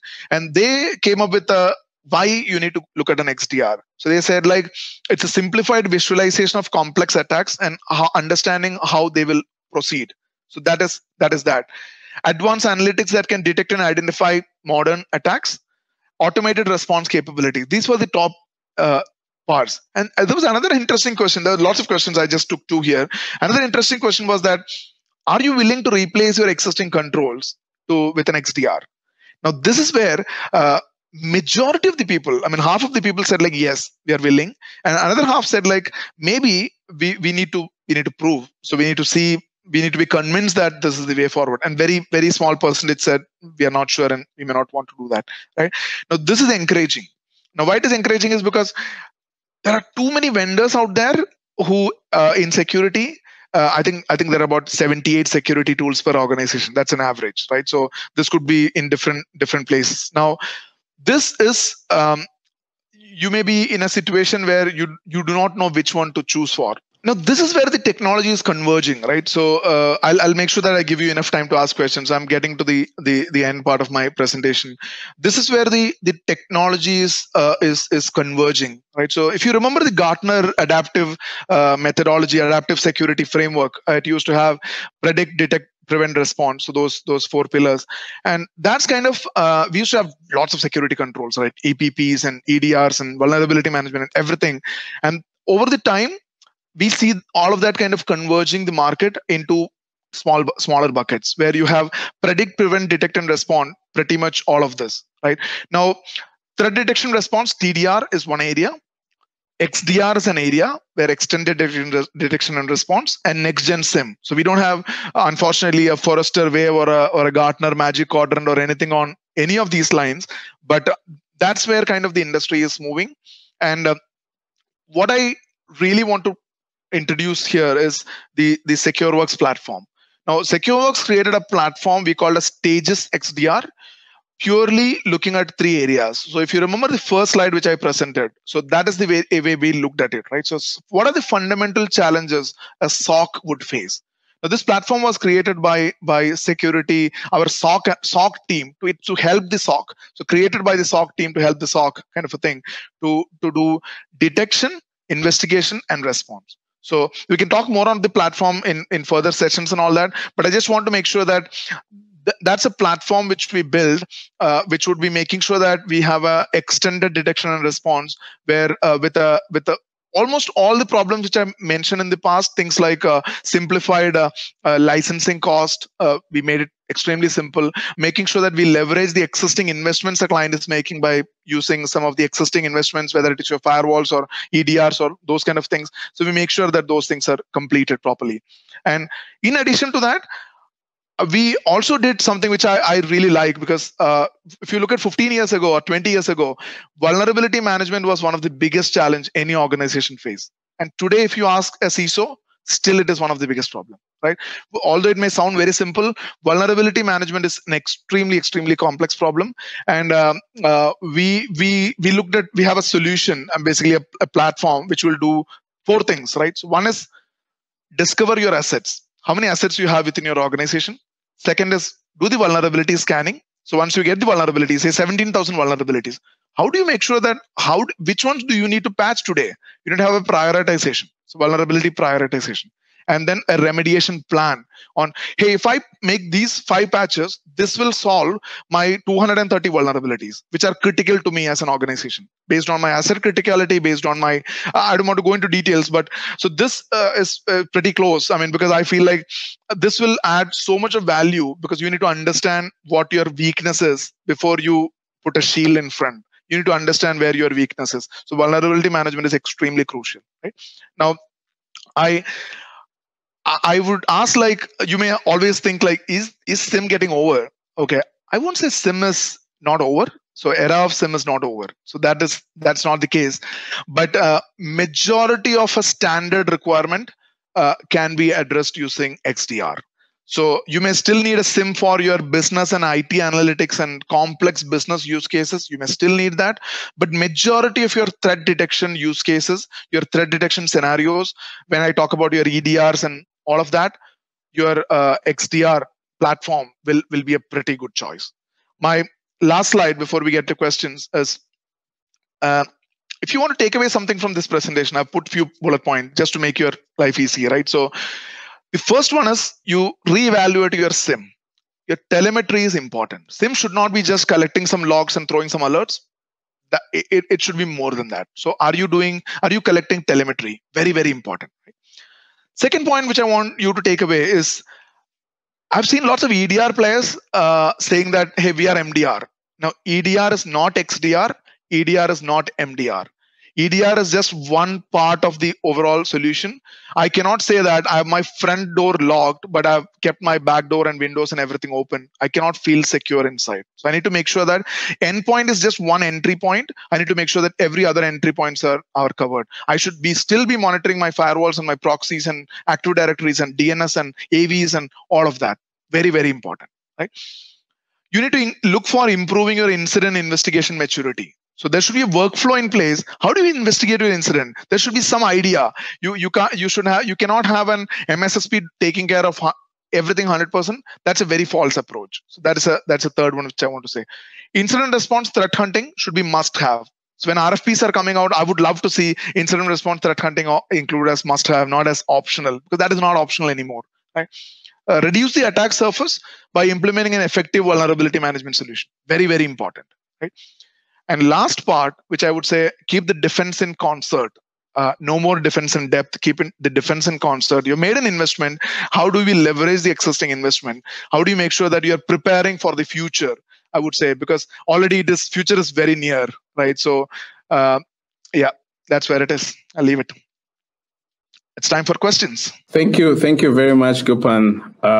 That's like a master's in cybersecurity in 20 minutes. So I can imagine what is going through a lot of the guys in the room, but a lot of interesting information. First I must confess, I didn't know SecureWorks was initially Dell SecureWorks. That's an interesting thing that I picked today, but that's excellent. Then 78 security tools in an organization. Is that for real? Yeah, it is. It is. I mean, the amount of I've seen people using 4 antivirus, right, in a same organization. So I was talking to somebody in our region literally yesterday who has got 4 AVs, right? So and I'm sure many people on this call would be able to relate to me on this. So yeah. My goodness, it can get overwhelming. I would imagine. So, guys, we are now at Q&A, and please feel free to drop your questions on the Q&A tab. Pramod, you can also just come on camera so that we can also have you there. So maybe I can go fast. So are you saying that we should basically throw away the investment we've made in a SIEM and run to XDR? So Harry, in my view, I hate to say it depends. Okay, but as if I go back to that previous slide which I showed, this slide. Okay, as long as the requirements are standard from a threat detection perspective, your focus is threat detection, XDR could replace a SIEM. XDR, you don't need a SIEM anymore. You need XDR could replace a SIEM. I would put it in that way. Pramod, do you have anything to add on to that? I echo what Gopan is saying. I think gone are the days where you're going to be looking at security as a compliance tick mark versus looking at real threat challenges that organizations are facing today. So I think that mindset is very important. And I think it starts right from the top, from the board, for example, to say, hey, this is going to be a boardroom topic every day, or in every executive committee. And we need to know how secured we are, right? There is also a brand value, as you see, which is attached to every damage that could cause from security. So I echo what Gopan is saying, and XDR would definitely suffice from looking at a strong security platform for any organization. Interesting. So Mesfin is asking, is it possible to judge the security posture of an organization using SIEM? So when you say security posture, so that includes, because today I was talking more from a SOC perspective, security monitoring side of things, right? Now that security posture includes lots of other areas. So as simple as things like, for example, how often do you evaluate your vendors? Right. So recently you would have seen this SolarWinds attack, right? So which is all over the place on the media. Now you need to make sure that you are the kind of people whom you are talking to, even they are secure, right? So this could be your vendors, this could be your partners, this could be your whoever whom you have associations with. I'm just one example which I said. Okay, there could be situations when your IT team is purchasing a new cloud tool. Okay, now, is there a governance in place where an IT would come back to security and say that I'm doing this tool now? What are the specific controls or governance? Is there an approval process internally, right? Now that's a huge subject, right, Harry? I mean, to answer that question, I mean, there is things like security maturity. There is things like where you can look at different domains, right? How good you are at your threat intelligence, how good you are at with your incident response. I mentioned earlier how good you are with your SOC. SOC is one part of the puzzle, very, very important. Don't get me wrong. But there are lots of other areas also around this. That would be my view on this. I just wanted to add what Gopan said. So I think to be able to today sit and immediately know how good are we in our security practices might be difficult. It's not an easy question to answer. It's people, process, technology, a combination of all those. What I would strongly recommend to organizations is to start and probably work with a leading security organization who understands, the nitty-gritties of security and do a maturity model. So one of the two key areas or benefits that an organization gets by doing a security maturity model is A, they know where they are, first of all. B, it will evaluate where they want to get to, and at least define a path to say, what is that as an organization and people I'll have to do to get from this point to where I want to be. That's the first. The second benefit that you get by doing that is you get benchmarked. Today, you might be sitting in a shell and say, hey, you know what? Until an attack happens, I don't have to worry about it. But I think what's important also is to be able to benchmark yourselves with the other industry leaders. It could be a financial space, it could be government, it could be retail, irrespective of the vertical. So these are two key outcomes that you get. And that's why I strongly recommend a security maturity model exercise to be done by organizations periodically. So how would you suggest? So is it something that you do annually, you do biannually, you do quarterly? How do you do the modeling? And after what period? And what are the things that people need to look out for? See, initially you basically engage an organization who will come and have discussions with your security and business, understand your priorities, understand your current IT landscape, and chalk out a plan for you, right? Now, once you largely put a framework in place, it will also take into consideration the existing investments that you have made, the investments that you want to make in the next financial year, the tools that you currently have, the appetite to be able to bring in, manage multiple vendors. So a SMM model, as we call it, actually takes a very comprehensive approach to this. Once that is in place, then quarterly you put executive review, right, with key stakeholders and say, are we on target and are we actually walking the path?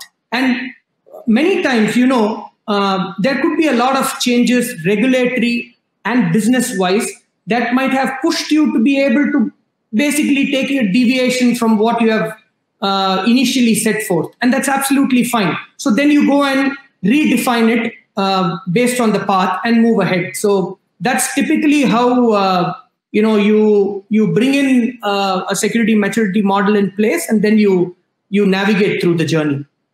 Okay. So this this space is changing very rapidly. And, looking at, from SOC, SIEM, XDR, now XDR, how do you propose people should approach orchestration? Yeah, that's a good one. So orchestration, again, in the industry, there are lots of tools available. Everybody say like, hey, we've got a silver bullet for orchestration. I don't like that approach.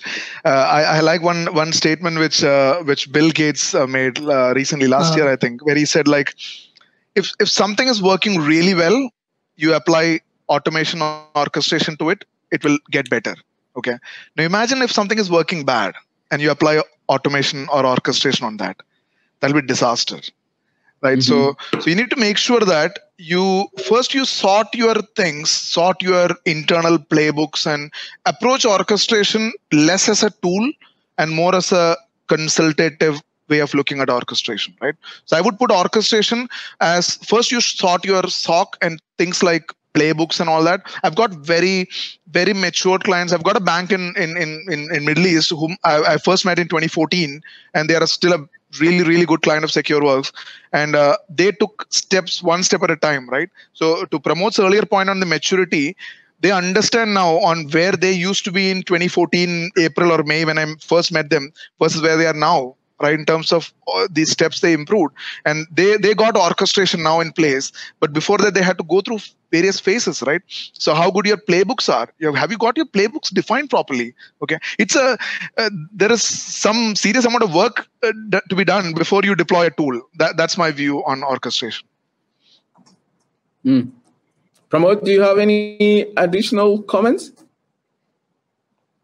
Yeah, I largely agree with Gopan, because I think, frankly, it is still orchestration by itself is still in a very embryonic stage. It is evolving, and it's got to evolve, both from understanding, how do you basically orchestrate to remediate a particular attack, understanding the tools better. So I think you'll have. It's still in an embryonic stage. People are talking about it, far from reality.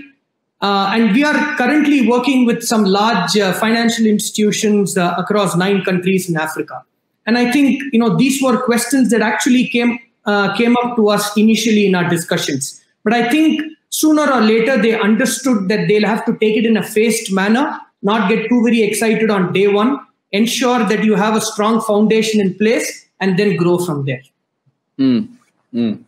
Interesting question from Charles here. Charles Karuga, he's asking, what magic can be used to organizations that find it hard to finance / approve budgets for security?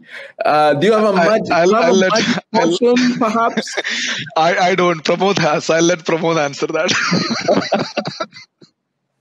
No, it's an interesting question, and it always comes up, and it's also one which has got to be tapped. So one of my, something that we have seen that we have done with organizations is to be creating a business case, right? And in that business case, there are going to be the tangible, the measurable ones, and there are going to be the intangibles.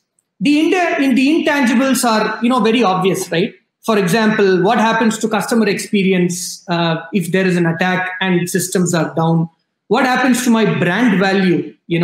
If people today, a large set of customers, especially in the financial side, it's a big trust factor of having your investments in a bank if there is going to be attacks and breaches, right? And to recover as well takes a long time. That's on the intangible.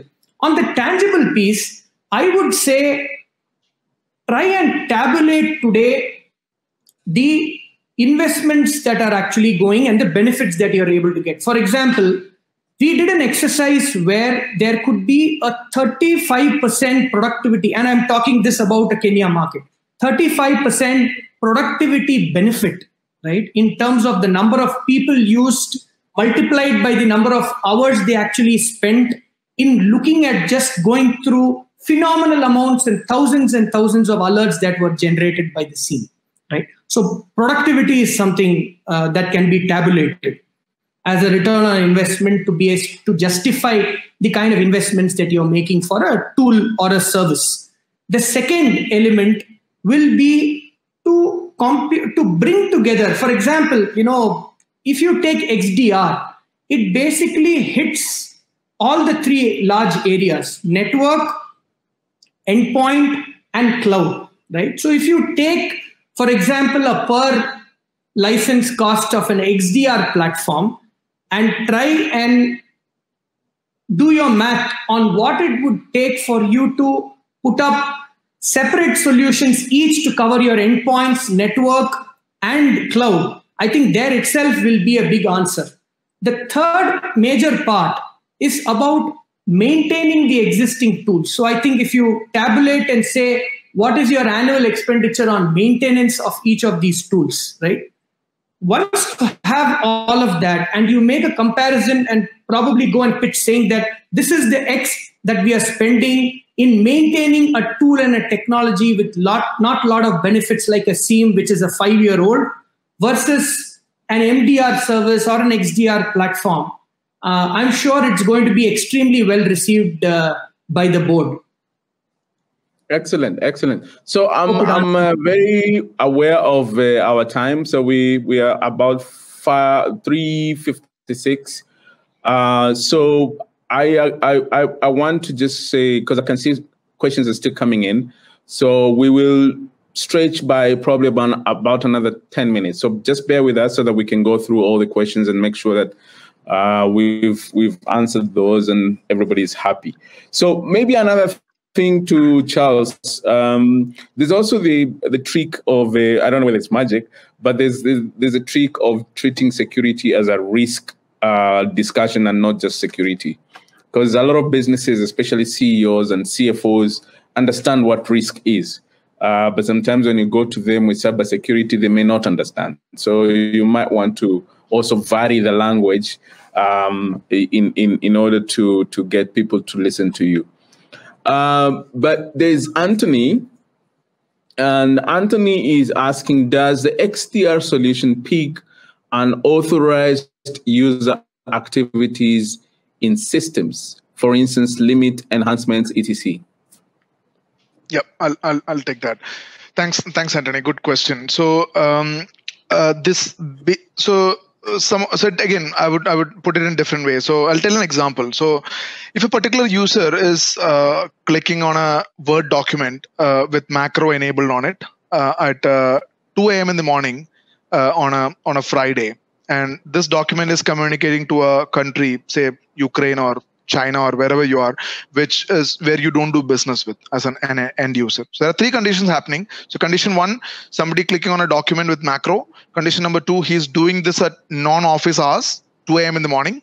And third is it is communicating to a country where you don't do business with, right? Now, individually, if you look at these 3 conditions, are they malicious? No. But are they suspicious? Probably yes, right? So why should somebody do that at 2 or 3 a.m. in the morning?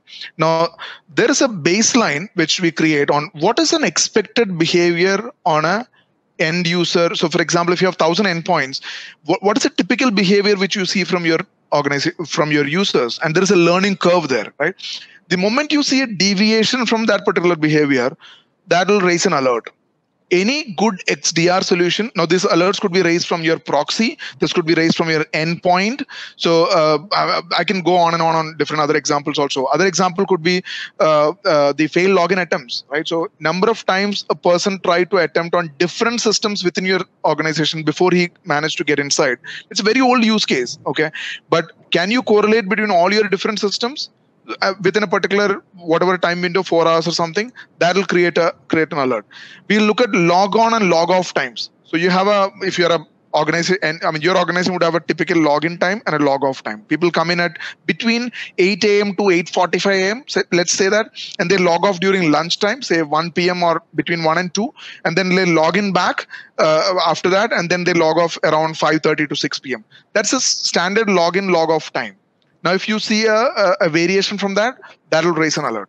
Now, this alert may be critical, this may be medium, this may be low, depending on the severity, depending on the confidence level. There are mechanisms how we do that. We can get into discussions on that. But and this could be the question which you asked about the privilege escalation. Very good point, right?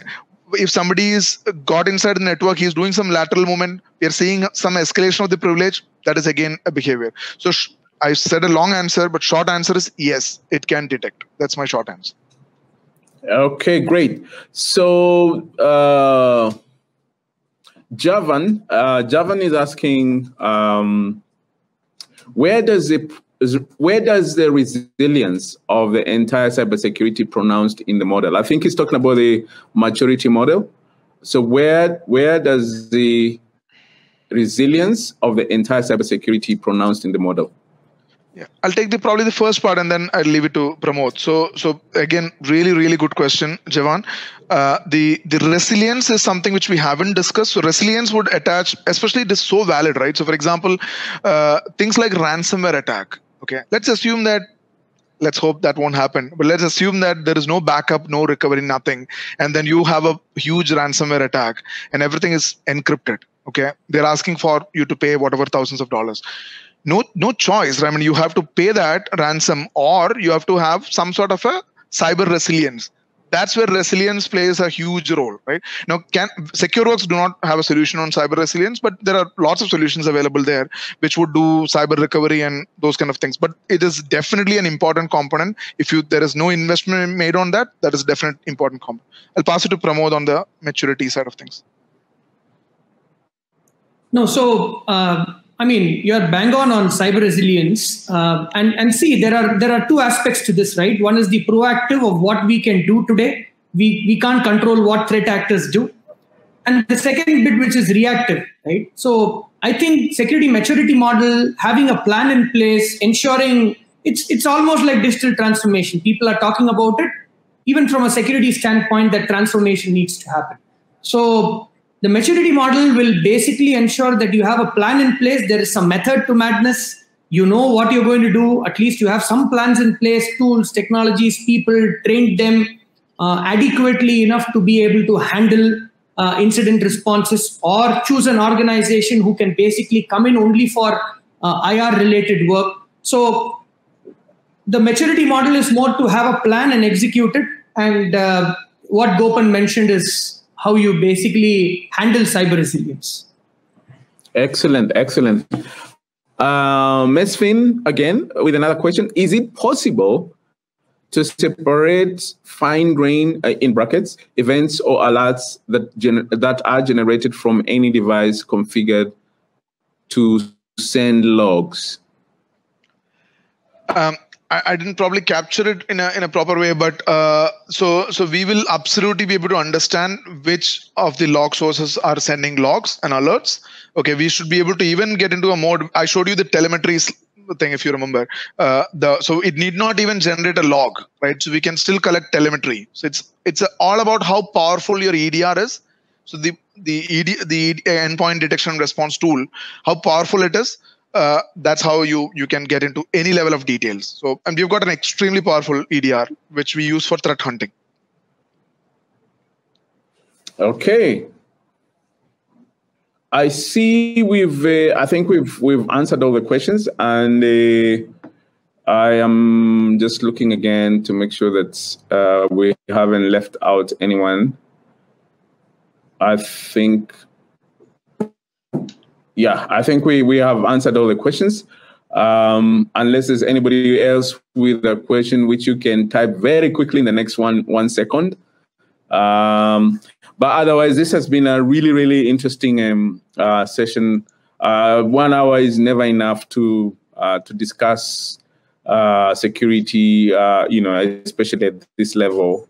But we managed to cover quite some content there, and I want to actually end this by giving each of you, that's Gopan and Pramod, I want to give you 1 minute to just give us your parting shot before we end this session.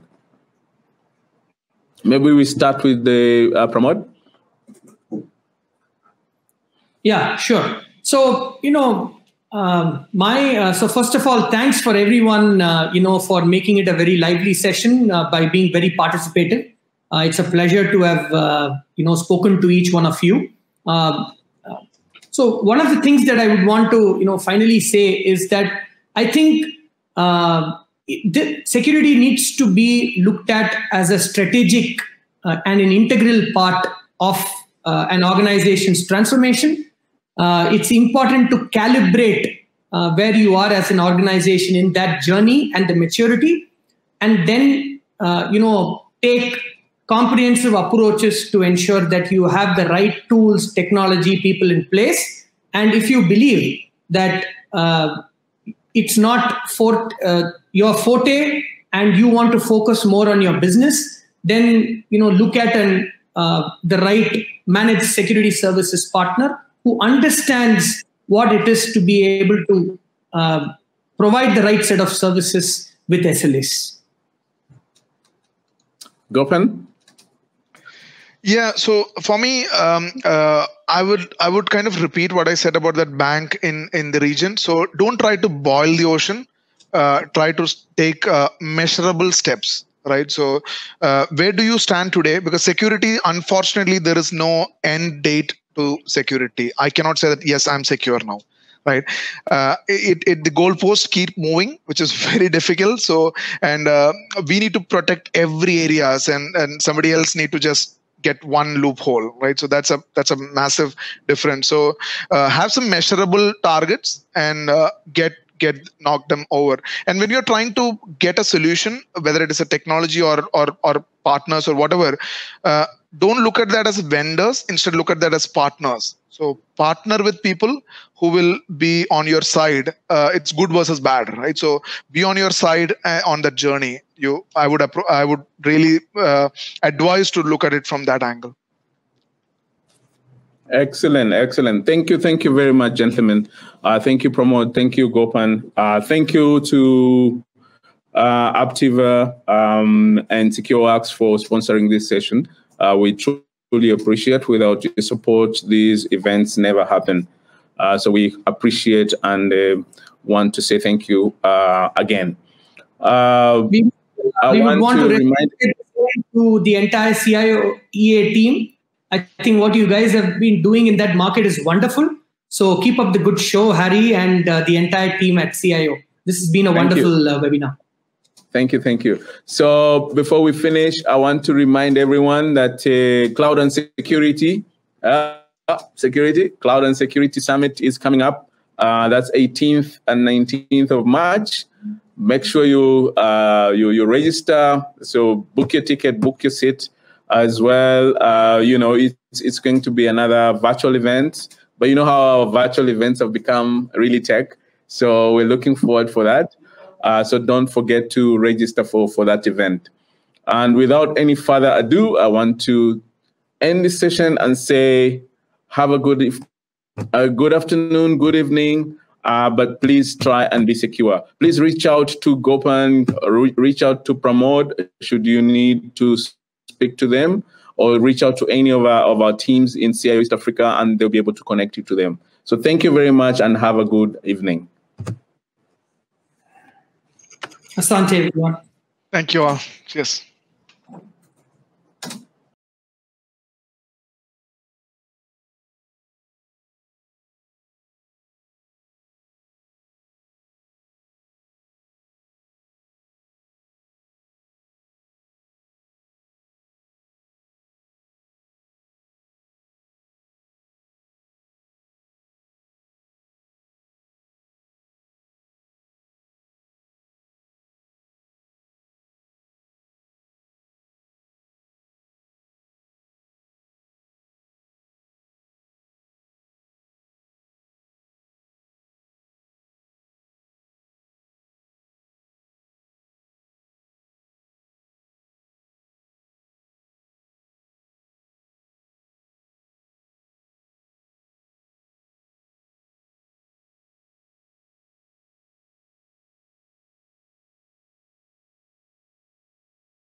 Ladies and gentlemen, apologies for the network issues that we've had so far. Thank you so much for joining us today.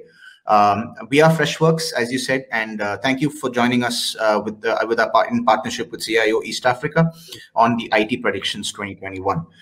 So as Humphrey rightly said, we have three very good speakers today. One is Michael, one is Martin, and one is Vishal. So just before we get into the panelist discussion and to the topic as such, we would like to give you a small introduction about Freshworks and what we do. Freshworks is a SaaS company, and we are based out of San Mateo, California.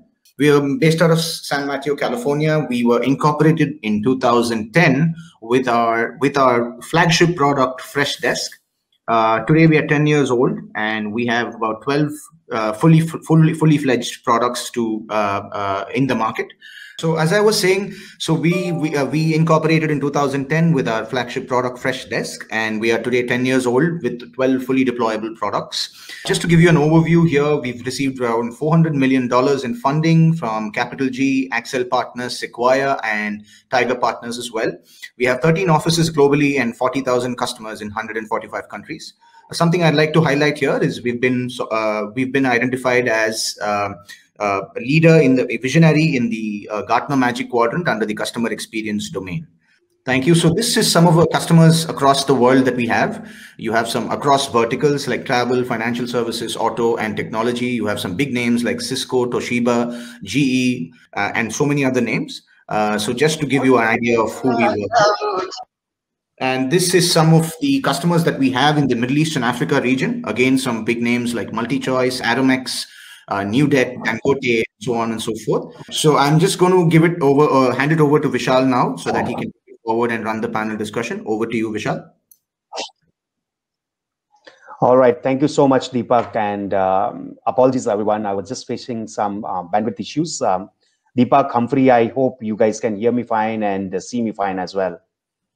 So, and Deepak, thank you so much for introducing Freshworks to our audience today. As Deepak mentioned, we are a multi-product software as a service sort of product portfolio company. And one of the products that we feel very proud of and we have in our kitty is Freshservice. Now, Freshservice in layman terms is IT service desk software, which actually helps your IT teams to basically enable your employee base with any of the IT needs.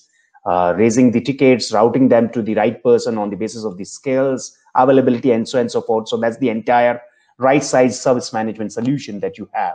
And through the course of this presentation, we will also see towards the end, what are the other capabilities and what are the other features that Freshservice has, which might be of some use to you and you may want to actually explore it. But the focus for this session and why all of us are here is this report from Hackett Research. Now, who is Hackett Research? That is the first question that you may have. Now, Hackett Research, that's Hackett Group, has completed, it's an intellectual property-based strategic consulting and leading enterprise benchmarking company, which basically works with a lot of leading global companies. The Hackett Group has completed more than 17,850 benchmarking studies, which is close to 18,000 across the globe with major corporations and governments. You name the corporation which is in the top of Fortune 500 or who is who, and they would have a benchmarking study done for them.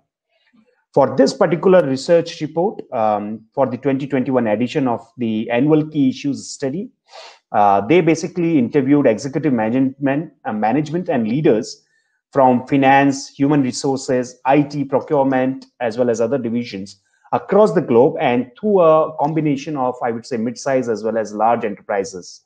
And that the research or the survey was actually done towards the end of 2020, asking them about what is the key priorities or things that they see in 2021.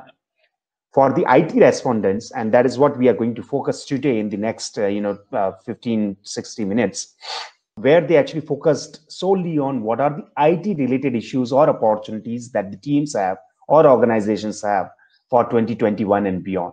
From IT respondents' perspective, 2/3 of the companies were actually headquartered in North America, but around 8% were actually from Europe and 26% was from other regions. So that was the mix of the audience that they interviewed. In terms of the size, 23% had annual revenues greater than $1 billion USD, 16% of them had revenues between 500 to 1 billion, and majority of them were actually 60% of them were actually below 500 million revenue in that kind of mix. So if you really see from large corporation to mid-size and small scale, as well as from the hierarchy side of things, like from various regions as well, US, Europe, and rest of the world, including of Africa, they actually tried to bring in the global perspective to this entire research report. And from there, what I'm actually now going to do is to just introduce the high-level stats which this report has found, and this research has found, and also then get to the experts that we have on the panel to basically check with them what they think about this. And in between, we will also do some polls so as to check your opinion, the audience opinion, on what they feel about a certain question that was asked in the research report to the respondents, and we will go through that too. But for now, let me just introduce the top 3 insights that we have received from this report. The first one is, what is the key priority in terms of the ranking? And that is the question that was there. And what are the basically enterprise objectives that organizations carries? If you really see, this is a standard, top 10 priorities, slide that you would have.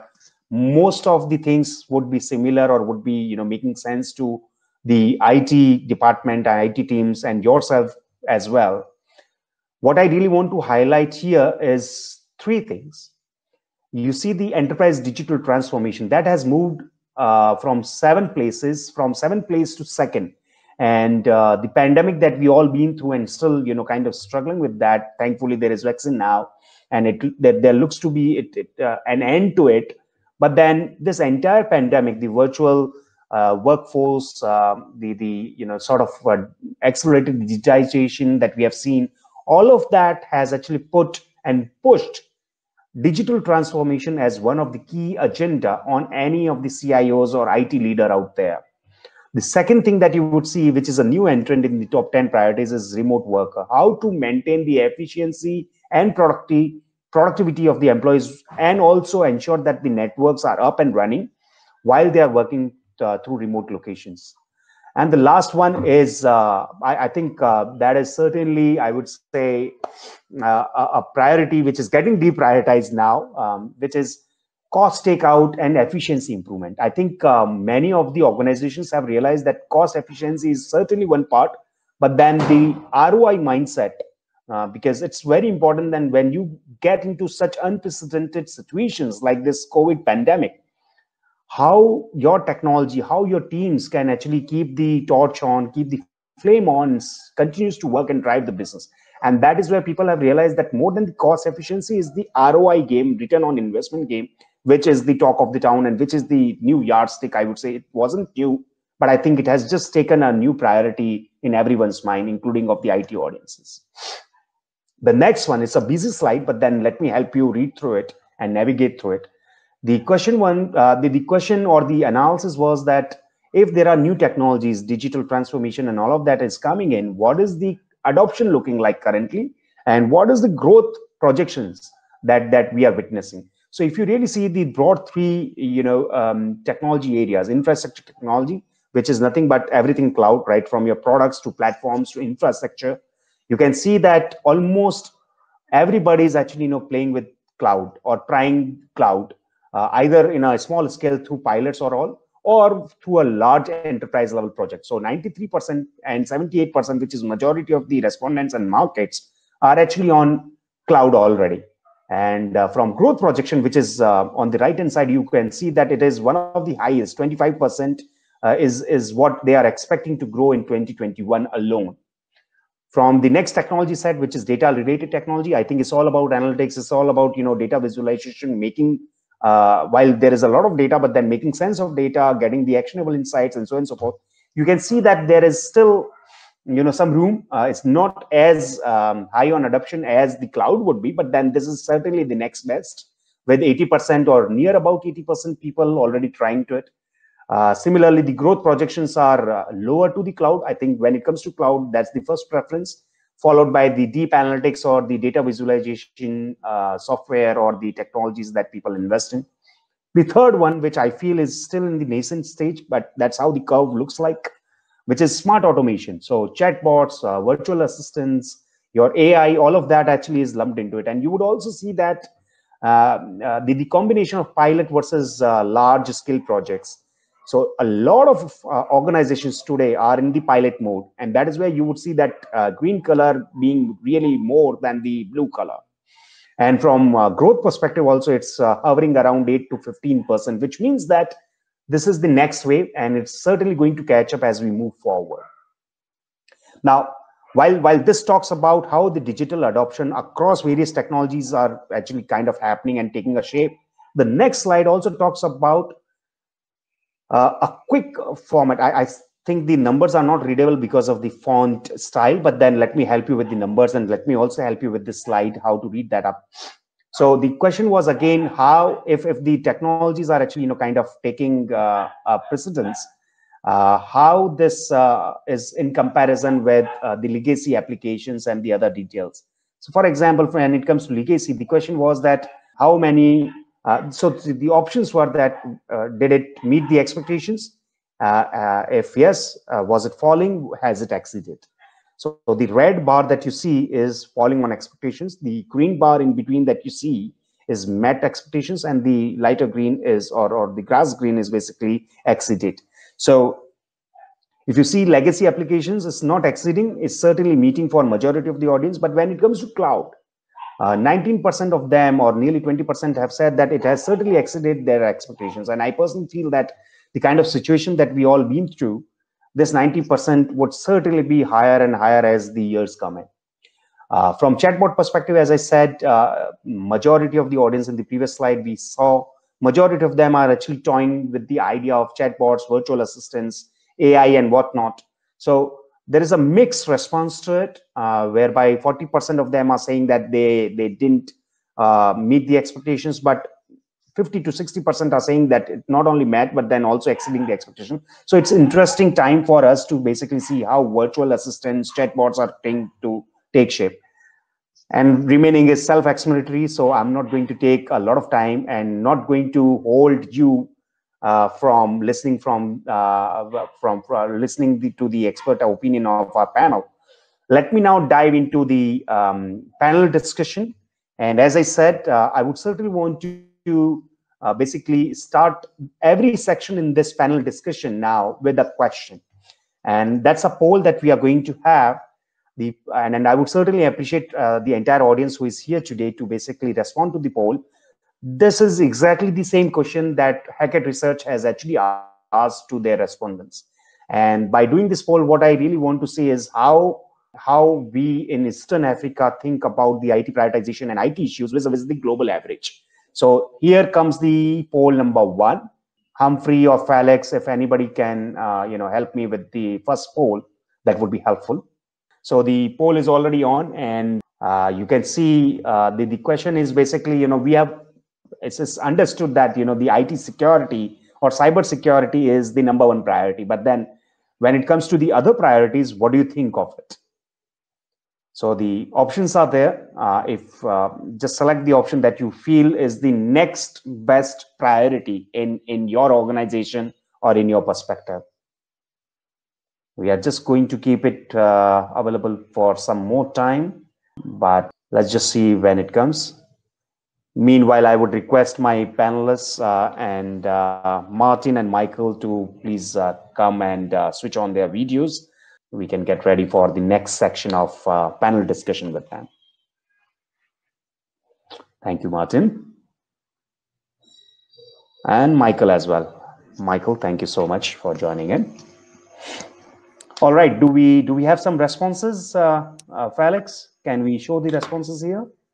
All right, so I'm not sure if everybody can see the responses, but then I can certainly do that. Perhaps I have the speaker access, that's why. But if you are not able to as well, I'm just going to read the responses out for you. So 24%, so basically I would say 35% has actually said that accelerate IT digital transformation is the next best priority, followed by acting as a strategic partner to the business becomes your second priority, followed by aligning IT skills and talent to the changing business need, and customer centricity, and the last one is IT cost efficiency. So I think when it comes to cost efficiencies, I think the world is unanimous for the first time. There are very few matters on which the world would be unanimous, and I'm glad to see that the cost efficiency is something which is sort of getting deprioritized in many markets, including of Eastern Africa and Kenya market as well.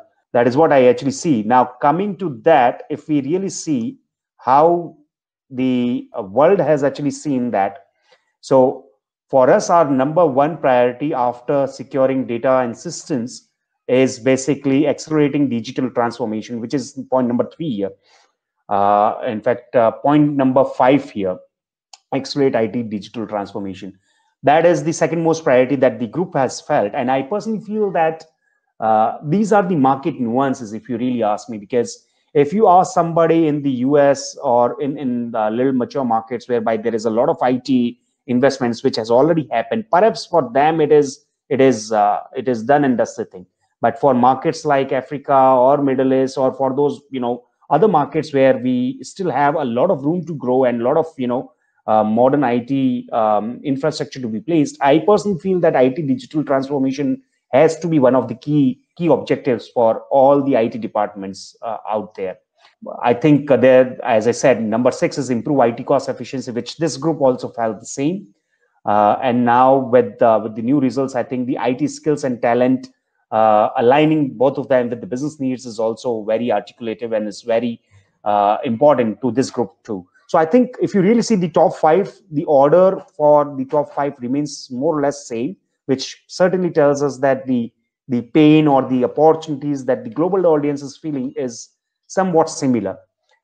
The question that I have for the panel, and the first question from my side, is what, according to you, should be the top 3 objectives for the IT teams in Eastern Africa? We already saw that there is a little reprioritization in terms of the responses from the audience, and it is very important that we see how Eastern Africa or how the markets like Kenya and Nigeria behaves with respect to the IT requirements for 2021 and beyond. So I would like to start this question with Martin. So what do you think of the top 3 priorities, Martin?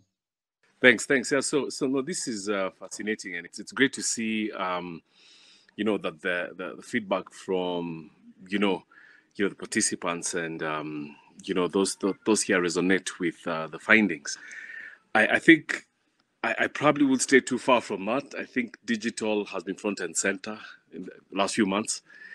I think probably from an organizational perspective, I'd think of the top 3 as first and foremost getting digital literacy heightened in the organization, and I'm talking, the digital speak philosophy, way of thinking, mobile first, digital first, and this is across the organization from from the board, business leaders to the rest of the organization. I think that's a priority that we need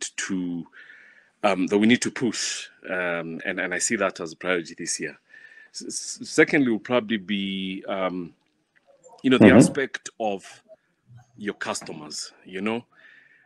How much do we really know about our customers? I mean, do we have quantifiable objective data?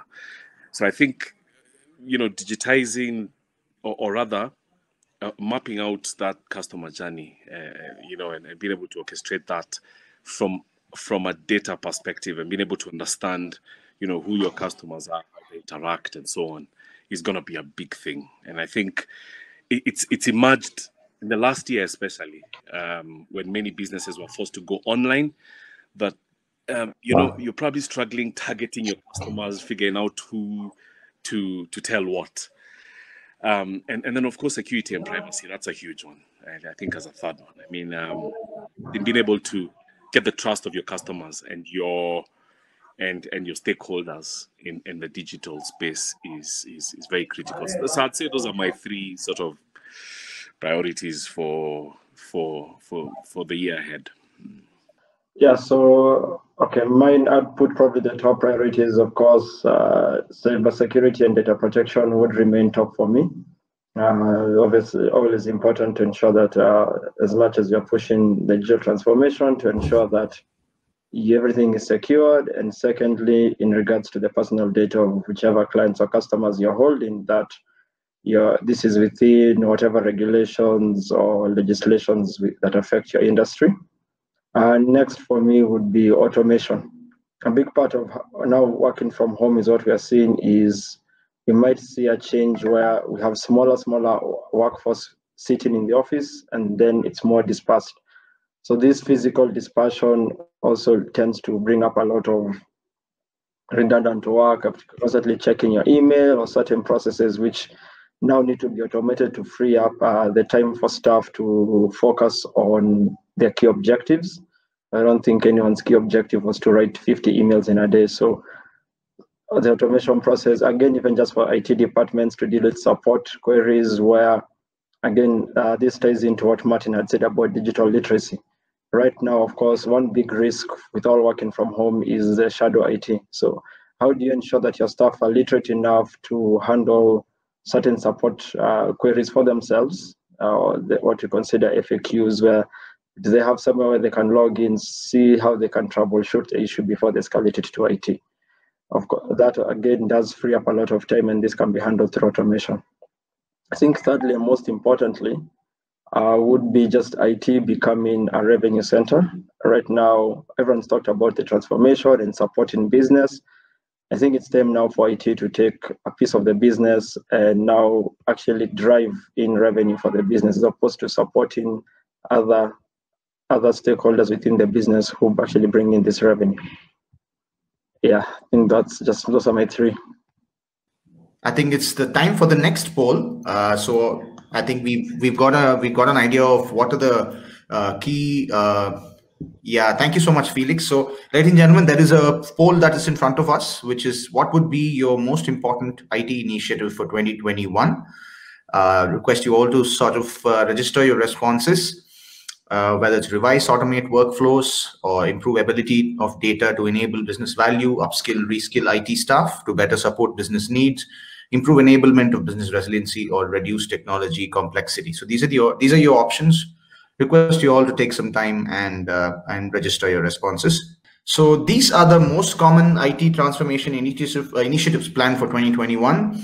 So whether it's revise, automate workflows so we have it in the order of percentage that it's been voted for. So basically, the number one priority initiative for 2021 seems to be the revise, automate workflows to reduce manual dependencies. I think we spoke about that earlier as well.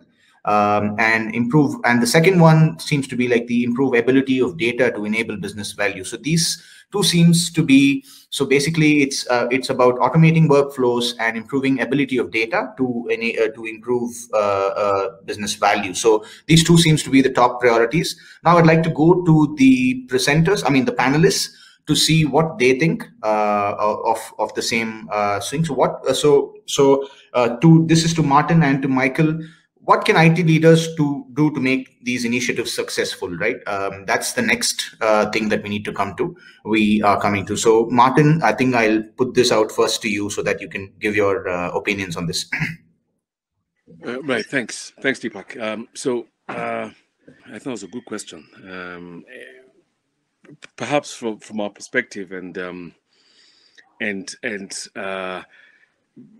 probably leading on from a point that Michael had made on making IT a revenue center, is so a value center, rather than have it transforming from the current perception as a cost center is to get the culture right. I think if we can elevate or have initiatives that can elevate the digital literacy of the entire organization. Again, following off my earlier point, promote agility and the approach to experimentation. Get that mindset of being able to build innovative solutions to problems that the business itself or its customers have or challenges have encountered.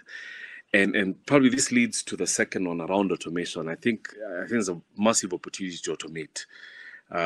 There's great automation platforms out there now and tools that can help you automate workflows and the redundant things that Michael had mentioned, especially in the current setting where the teams are distributed. That's a big opportunity to be able to save on costs and even identify new revenue opportunities. And then finally, perhaps, is the point about getting the right tools and technologies. If you can if a business has identified its priorities or pain points, I think it's worthwhile investment to get the right tools and technologies to empower your teams to enable the organization to achieve the benefits that digital has to offer. So I think I'll probably position this as the three key things that IT leaders can do to make the initiative successful. That's that. I probably just then hand over the mic here. Now, thank you so much, Martin, for those 3 tips. And like you said, is the culture or the mindset which comes on priority, followed by automation, and then finding the right tools which can enable this transformation. So well articulated, Martin. I'm actually not coming on video stream just to save on the network bandwidth. So please excuse my video stream for that perspective. But Michael, over to you. What are the things that you feel can make these initiatives a success? What are some of the pitfalls, or what are some of the things that you have sort of experienced in your career, which is best avoidable, if I may put it this way? Well, I guess one thing you don't want to avoid, well, first of all, I'm quite in agreement with what Martin has said, especially the point on culture and the digital literacy. And one thing, especially in making this change to what we consider distributed workforce, one common pitfall is that we tend to apply the same tools and techniques to sort of bring about this culture change, which is quite difficult because, you're working from home.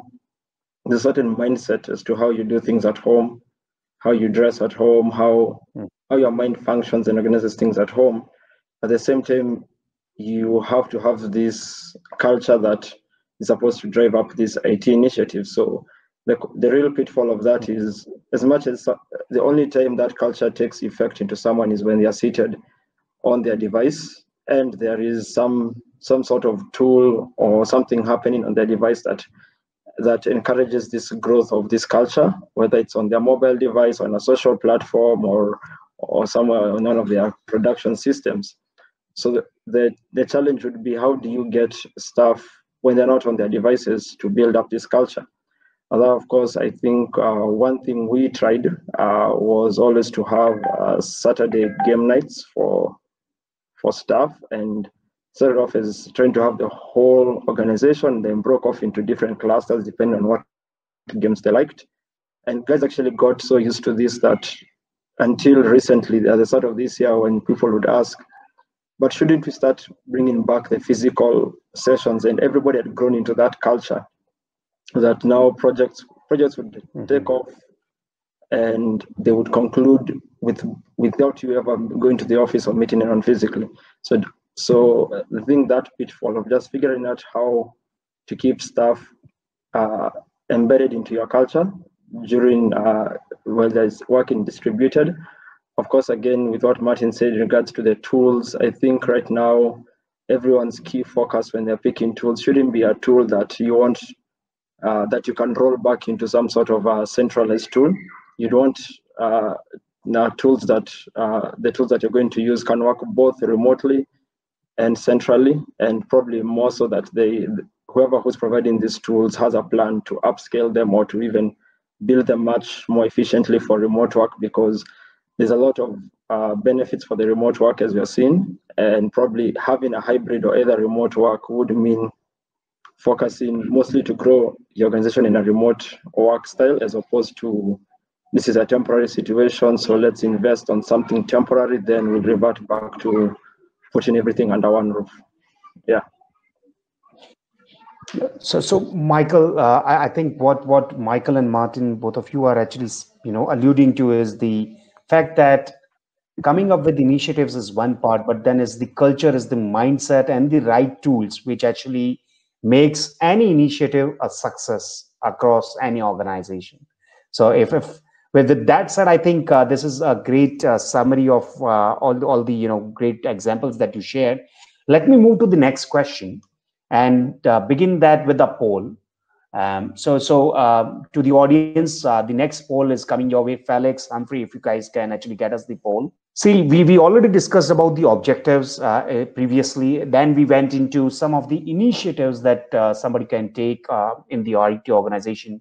The third piece, which is equally critical, that you take those objectives, initiatives, but then how do you measure them? What are some of the KPIs that you would want to do or want to consider to measure the efficiency of these initiatives?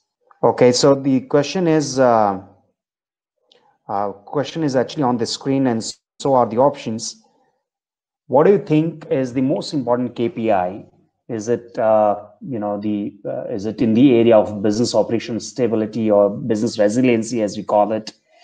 Is it digital business transformation or cybersecurity, incident reporting, impact to the bottom line, or contribution to the job growth of the organization? So we'll just give it some more time. And then thank you so much to all who have actually started submitting their responses to the poll. While the poll responses are still being captured, let me just offer the summary to you. In fact, Felix, if you don't mind just showing these results, I think that would be helpful as well. The results, as I see it, 36%, almost 40% now are actually preferring the progress on digital business transformation, which simply means that everybody is now trying to prioritize on business transformation, and not only prioritize, but also trying to see how it can be measured through the use of KPIs in this particular process.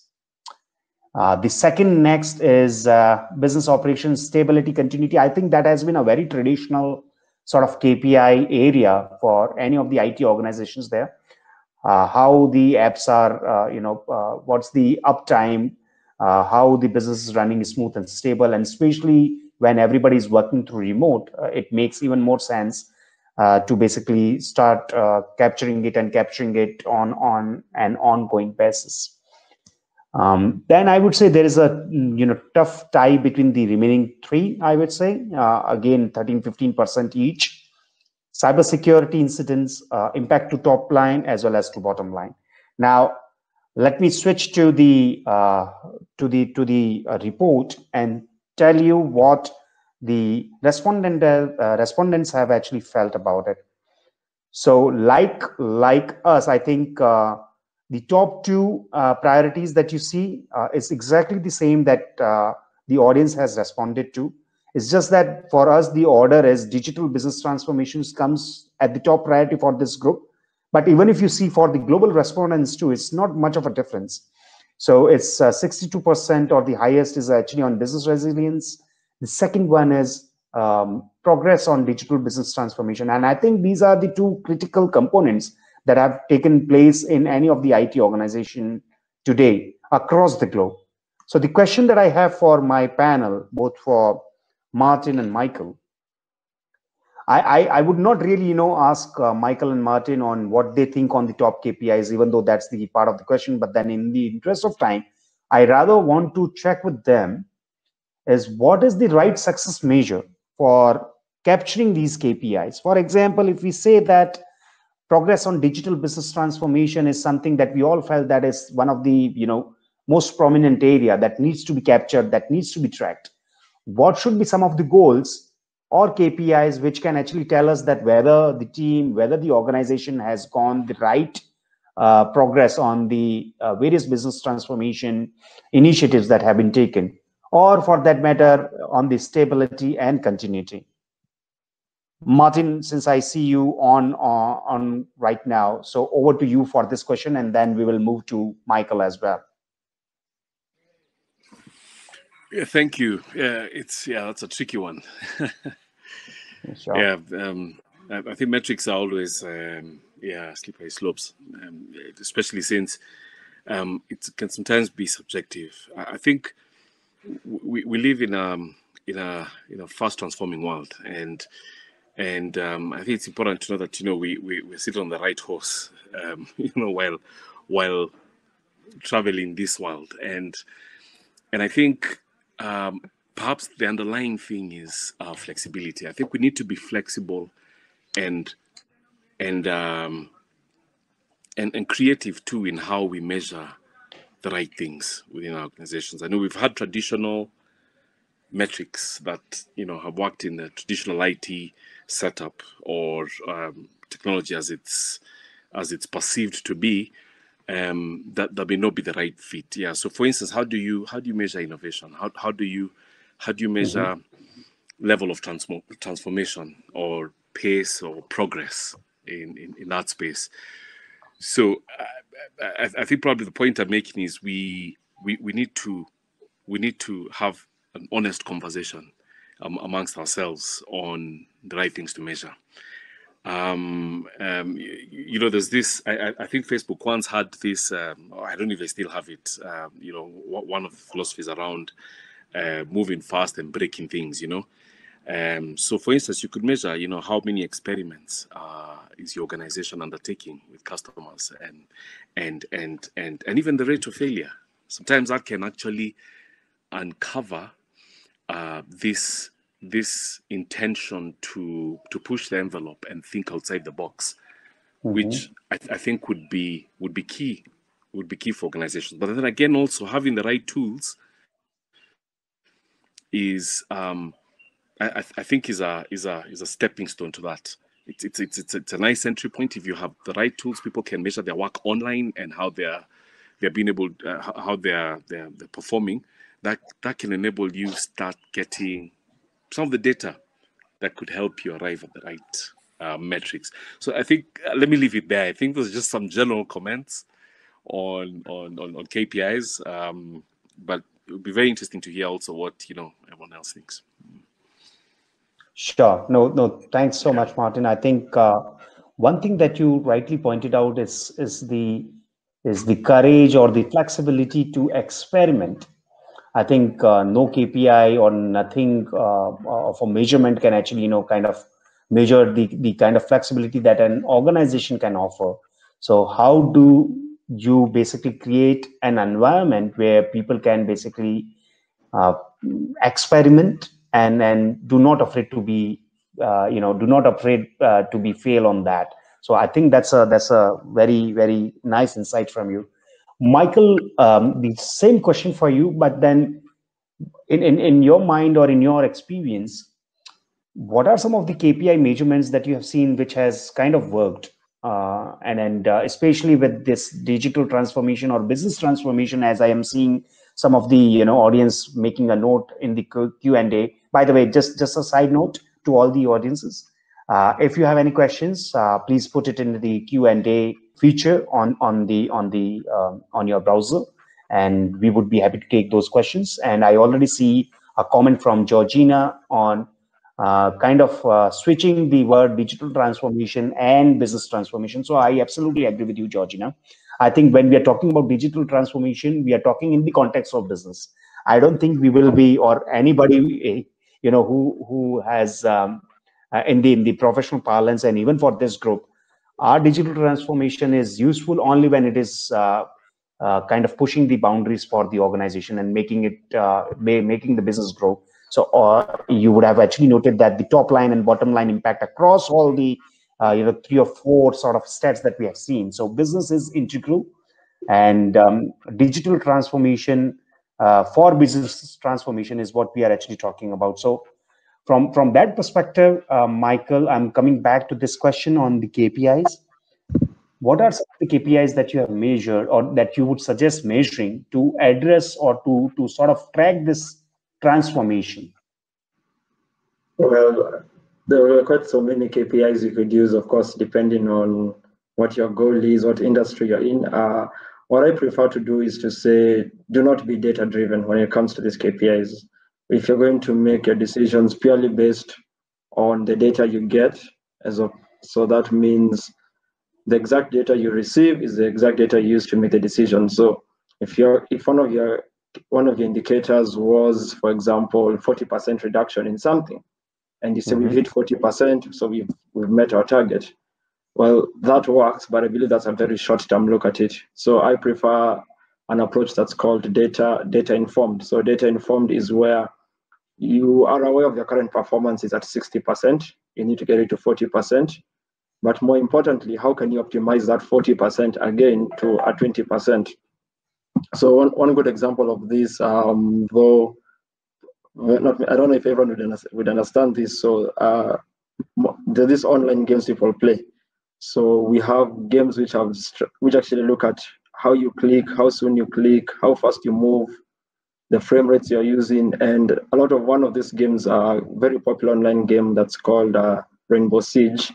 Actually found out by how people are playing what new weapons to introduce into the game. And this was a data-informed move as opposed to a data-driven move.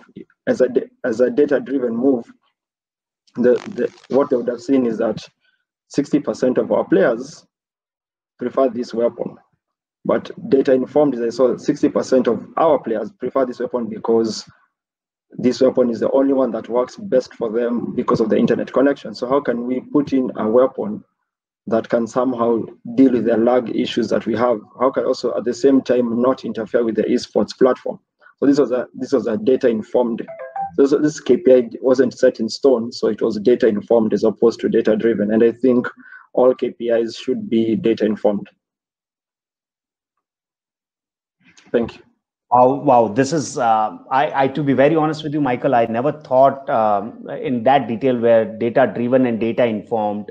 I was just kind of, using them without even thinking what would it actually means. And such a great example, Michael. So basically what you're saying is the KPIs are there, the goals are there, but then just do not fall into the data driven sort of conversations. It has to be, as you said, it has to be towards the ground. It has to be something which the market wants, which the users want, and it has to be real to the market and the needs of the market. So thanks so much, Michael, for that, and Martin for these wonderful suggestions and sharing your experiences and some beautiful examples. I'm just looking at the clock right now, and I think we are at the top of the hour, but I would certainly want to keep some time for us to basically take any questions if we may have. So anybody who is listening to us and interested in asking the questions, please feel free to do that on the Q&A button. While we ask for the questions, let me quickly get into the subsequent section. For me, the subsequent section is basically, I would, as I promised in the beginning of the session, here is what more Fresh Service can offer. Beyond to being just IT service desk, I think one of the utilities that we have seen for our product is this is an extendable service management desk, which means that it's just not for IT, but your marketing, your HR divisions, your finance, facilities, anybody and everyone, all of the departments can actually come. And in fact, we drink our own champagne to that extent. So we use the same product internally and we call it Lighthouse. So for example, from HR perspective, you would have a host of services that HR would offer. So if I need, for example, an address proof or something related to my employment in terms of documents, I can simply go on Lighthouse, which is Fresh Service, and raise a ticket for the HR department. Internally, it would be routed to the right HR team and the right person, and they would actually work on that ticket, give me a resolution for that ticket, and close it out. So the same ticket management, the similar workflow, but then for different units of the organization. And that is where we feel that this extendable service management is something which comes very handy for not just for your IT teams, but also for your other divisions. Then you, of course, have the collaboration, analytics, Freddy, which is our AI and automation tools. All of that kind of pegged into this product, which is available on cloud and which is also available across. The only thing that you would need is an active connection or internet. I know there is a comment that has been made by Dr. Yassin, and the comment is basically the availability and affordability of technology and tools. I think if you really ask me, and if I may take this question, and with the advent of cloud technology, the availability part has been rested. So to an extent whereby the only thing that you would need is to basically get an active connectivity. And just because of the fact that you just need active connectivity and a working browser, that is all what you need in order to access the data or access the platform. So the software as a service or platform as a service, these services which are on the cloud are basically ensuring that they are available 24/7 when the customer needs or when the employees need it the best. So, and then I would tie it back to the research report and the findings too, whereby in the beginning we saw how cloud technology is being adopted. Almost 90+% market has already, kind of experimented with cloud, and majority of them are sort of, seeing exceeding expectations with the implementations. So that availability is addressed. Affordability, I would say, it's a very subjective terminology. Affordability for an organization is also from the perspective of whether you just want to keep it for IT or you have, for example, in the context of the ESM, that is extendable service management, as I mentioned. If there is just one platform which could actually, do justice to various other organizations and kind of offer you a host of services, then I think the affordability or the ROI of that platform becomes quite handy for you. There are many products out there in the market, but I can certainly talk for Freshservice, and especially in the context of Africa market too. We basically kind of commissioned Forrester to do a total economic impact study. Basically, that's Forrester's, I would say, a proprietary model on which they select and talk to various customers of our product. And then it's the sanctity of this report is as much that they do not even share who they are going to speaking with, and so on and so forth. So that report from Forrester actually saw the ROI for Freshservice to be in line of 3x. So more than 3x of the return on the investments, and with a payback period of, I think it was 6 months or less. So basically, whatever investments were made, our customers have seen 3x more returns coming in the form of, and through the discussion and conversation, we have seen that how cost efficiency is not the right perspective today. It's more of the ROI, as affordable as any other technology could be. So I hope I addressed your question, Yassin. And if there are any other questions, we would be happy to take that. While I also pull up the last poll just to get your interest. If any one of you is interested in to know and also to see a demo for Freshservice, we would be more than happy to line you up with our technical team who would be, doing a demo for you. In fact, if you're interested, we can do that. That's the last poll. If Felix and if you are interested, options are in front of your screen. Just let us know. For now, if there are any other questions, we would be happy to take that. Otherwise, Humphrey, over to you. And Michael and Martin, once again, thank you so much for taking out time from your busy schedules and jumping on to share your experiences on this panel. Yeah, for sure. Thank you so much, Vishal. Despite Murphy's Law kicking in, we have really pushed to at least have an invaluable session. There's just one more question that I think Mr. Kipkemoi Kibet asked, and I think it's important that if you could kindly consider to respond to it. It was on the chat window. How does a CIO position these objectives amid the conflicting priorities of the organizations? There has been a lot, indeed, of challenges, particularly last year. And now that organizations are purposing really to recover. I guess Kipkemoi is asking from that context. Vishal, please. Sure. Sure. No, or any of the thank you panelists. so much. Yeah, thank you so much, Kimoy, for this question. Let me just rephrase this question and ask from our panelists. I think that would be they are the experts on this field. So the question is basically, what would you do as a CIO or as the IT leader of the organization if your IT priorities are not matching up with the business priorities? So, Michael, Martin, I think that is a pertinent question, and it's a crossroad that many of us, not just the IT departments or IT leaders, in fact, it's true for me also in my marketing domain, whereby there are a few things which may not get aligned with the organization initiatives. How do you deal with that? What are some of the things that you would do which ensures that the priorities are aligned? And if they are not, what are some of the things that you would do to ensure that it happens? Okay, let me make it easier. Martin, if you could respond to that question, I think that would be helpful. Yeah, thanks. Yes, right. That's a loaded question. Yeah, I think just the fact that there's conflict is a good thing, because I think it's only when when there's tension that the progress is made. There's probably isn't one right answer. I think education has a big part to play. We need to, and from the tech world, I think we need to speak the business language.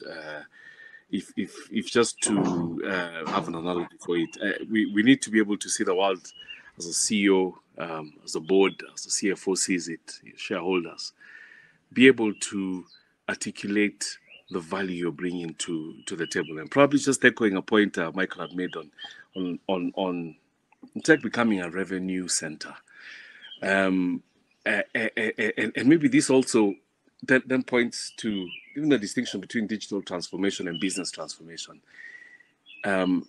If you're going to transform your business, you can only go so far as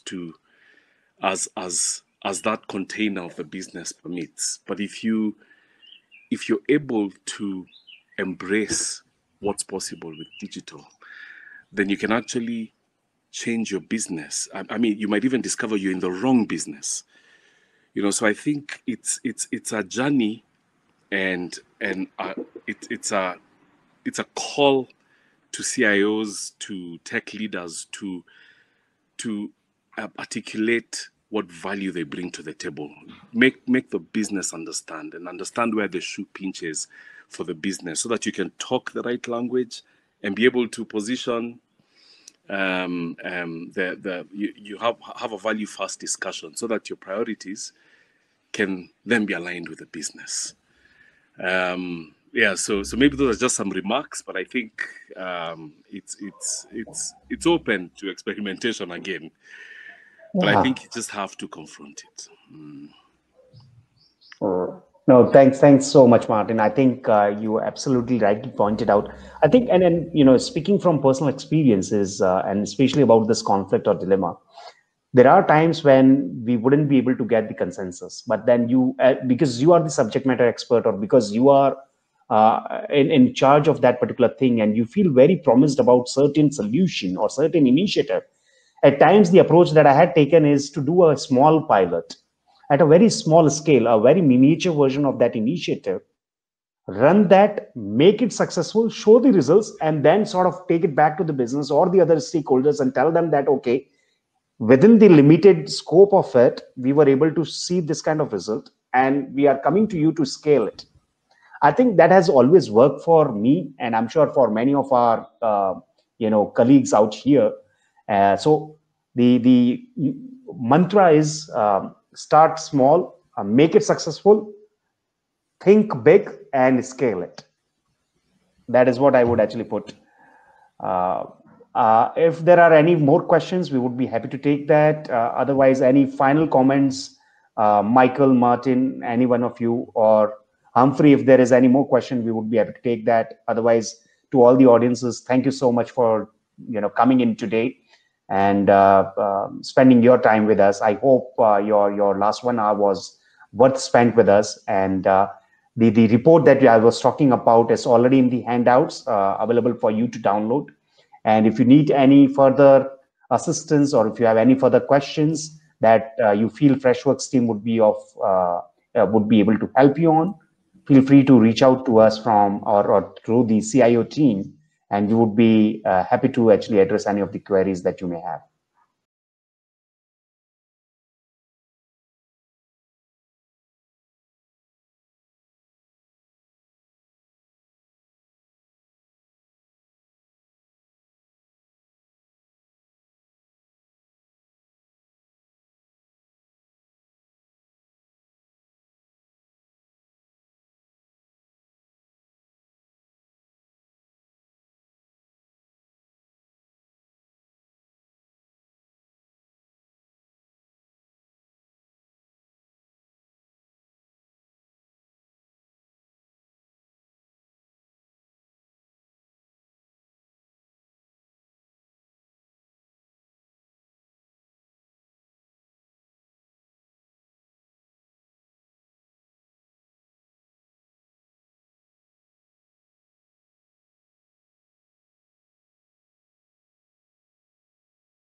good afternoon to all of you, our customers. We are really glad to interact with you this afternoon. And just to start us off, I would want to welcome you, first of all, to have a look at our event that we'll be hosting, our annual CPX customer conference. So if you look at the first screen, there's a link there where you can log in and register. The event is scheduled for next week. It's a global event running from 23rd to 24th of Feb. This is our premier cybersecurity event. So we look forward to hosting you again next week. Indeed, for us, our logo and mantra is, it's a new world and new opportunities for us all. And we believe, indeed, as our customers, you have, the year 2021 brings new opportunities for us to all, take advantage of. So just to give you an idea of what, as a company, what is our strategy for the year. Again, as Checkpoint, we are driven by our customer requirements and needs. So whatever strategies that we come up with are driven by the needs that we get from our customers. And one of the key questions that we keep hearing across customers globally is, our customers need more security. And the best way we respond to that request from our customers is by ensuring that we provide the best prevention solutions to our customers. This has been our key ethos for many years now, and we continue to lead by providing best prevention across all our products. The other key needs that we keep hearing from our customers is they want simplicity, their solutions simplified, how they consume security, they want it simplified, how they manage it, how they control it. And as Checkpoint, we continue investing a lot in our solutions using many technologies, including artificial intelligence, machine learning, just to ensure we deliver the best of breed in the industry. And this, we continue to lead even with our gold standard management solution that we provide to our customers. And the other key need that we get to hear a lot from our customers is they want integrated solutions and more or less consolidated solutions. And again, as Checkpoint, we continue to lead in this space by ensuring that our consolidated platform, what we call Infinity Architecture, which brings all our solutions from the various attack vectors, be it network, mobile, endpoint, IoT, cloud, all feed into our integrated or consolidated Infinity Architecture, ensuring that we have a shared intelligence across all this. So again, these are the three key things that are driving our solutions. This is what we will be focusing on even as we speak about a remote workforce today. How are our solutions speaking to these three key pillars or three key principles that we hear a lot from our customers? And maybe just to go to the topic of the day, we hear a lot about remote working. This has become indeed the norm. And just to share some quotes from some of the industry leaders, VP for Gartner here, George Penn, we see him emphasizing that indeed success in a hybrid work environment requires employers to move beyond viewing remote or hybrid environment as a temporary or short term. If you read deep into that, it basically means remote working is here to stay. And as companies, we need then to prepare, to allow our remote workforce to continue working from wherever they are for a longer period to come.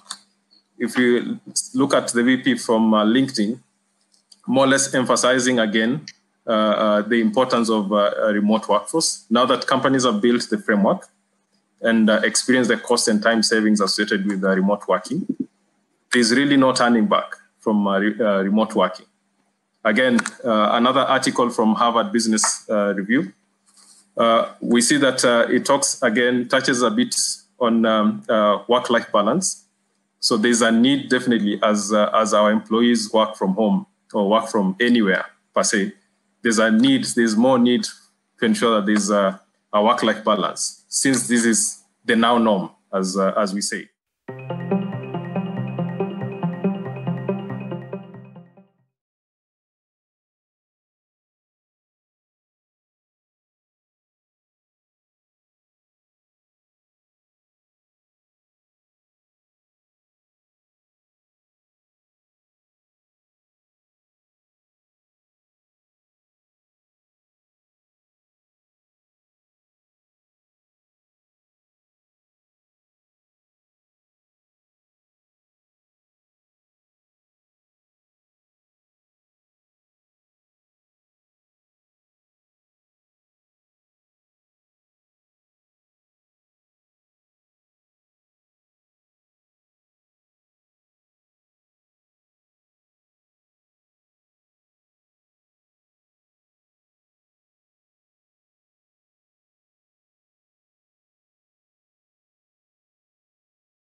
introduction. My name is Eitan Siegel. Let me just quickly share our presentation. I have with me here today Oz Lieberman, and we're going to be talking about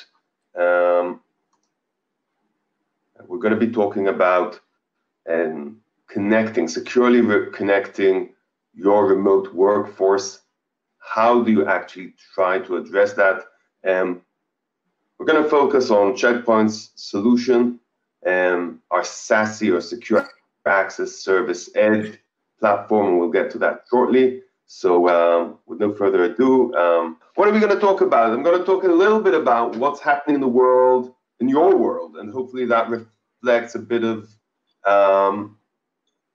the challenges and environments and changes that your organizations are going through in terms of moving to a more distributed work paradigm. I'm going to talk about some of the operational and security challenges that stem from this change that we're going through, and then talk a bit about what SASE or Secure Access Service Edge, I introduced the term on the previous slide, is and what it's trying to achieve, and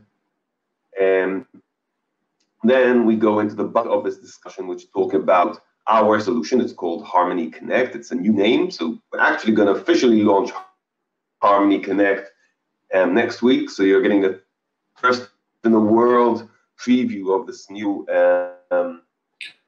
form for Checkpoint.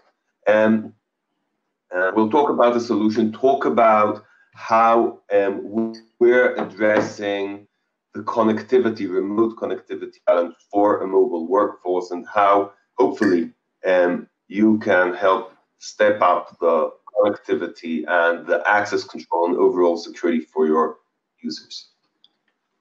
We'll have some demos in that, and we'll be going back and forth between O and myself during this presentation. So let's begin.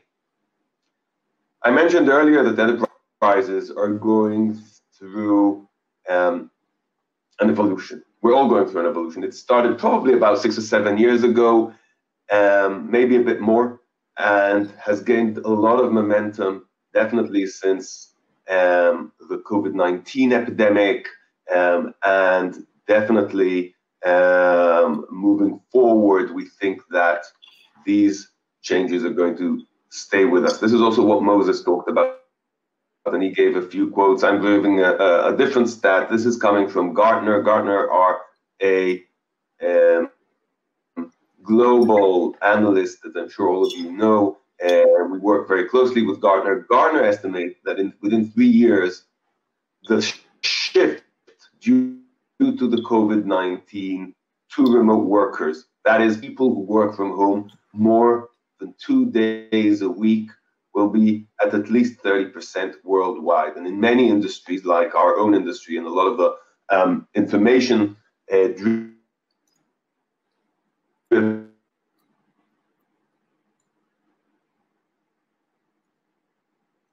driven industries, it's much higher. I can tell you personally, and this has become a very, very common global change that we're all going through. And actually, the change is broader. There is several changes that are happening. One is actually where applications are moving to. If a decade ago, or even a few years ago, applications resided mostly in on-prem data centers, in your headquarters, sometimes in your public cloud. They're moving more and more into the cloud, more and more into SaaS.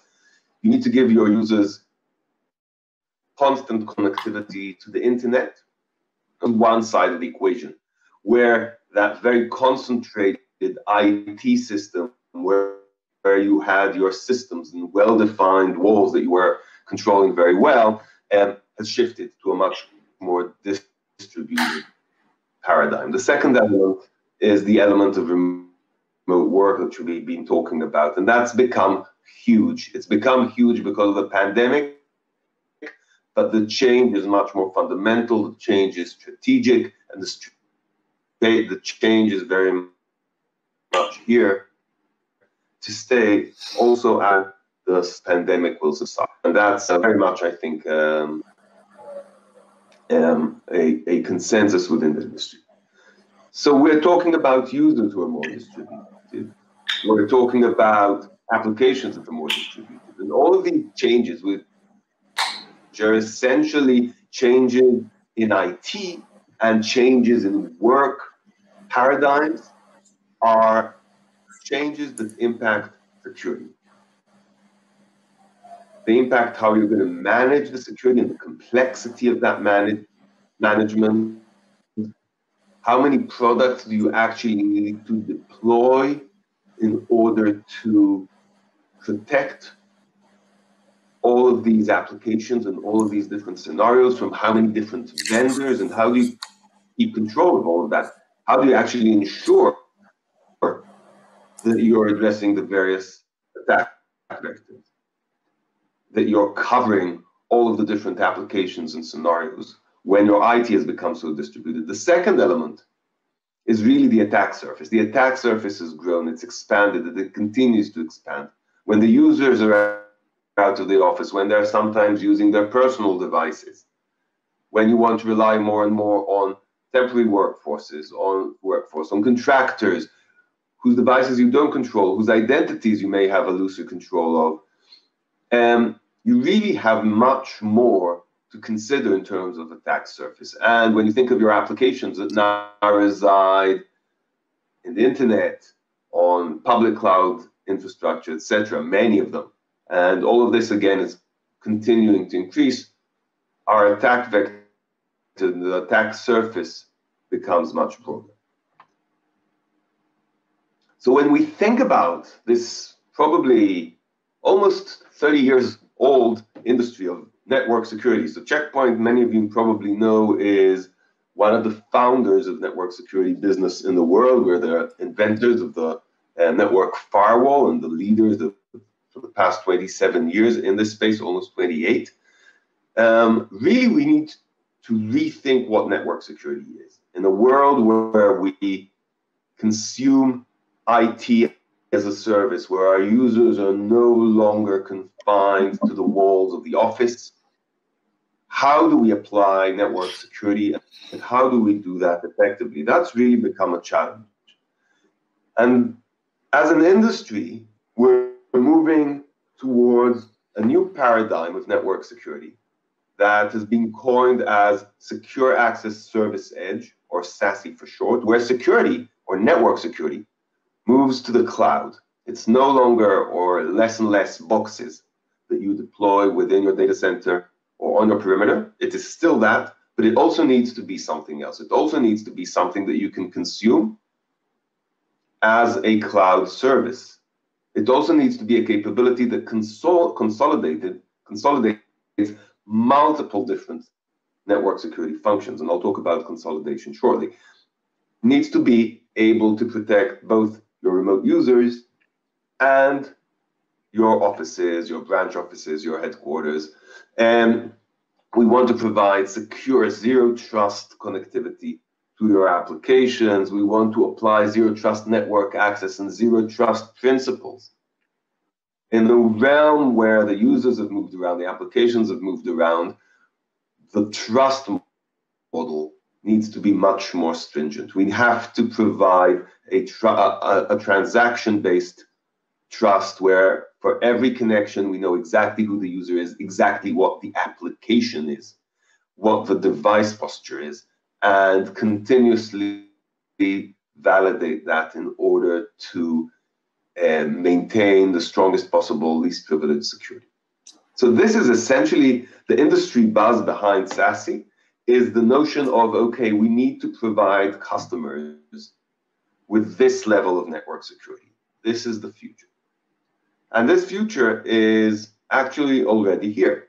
So for Check Point, we're going to be talking about our SASE solution. It's called Harmony Connect, as I told you. The name Harmony Connect will be officially launched only next week. So if you head right now to Check Point site, you're not going to see Harmony Connect yet. You're going to still see the previous name, which was CloudGuard Connect, and we're in a transition process. By the end of next week, all of this will be aligned to the new naming, but because this is so close to our official launch, I've opted to already present using the new naming for our product family, Harmony. Harmony, just so you know, the broader perspective of the Harmony product family in Checkpoint goes beyond just SASE. It's also email security. It's also endpoint mobile threat defense, and everything essentially dealing with securing users and access and devices.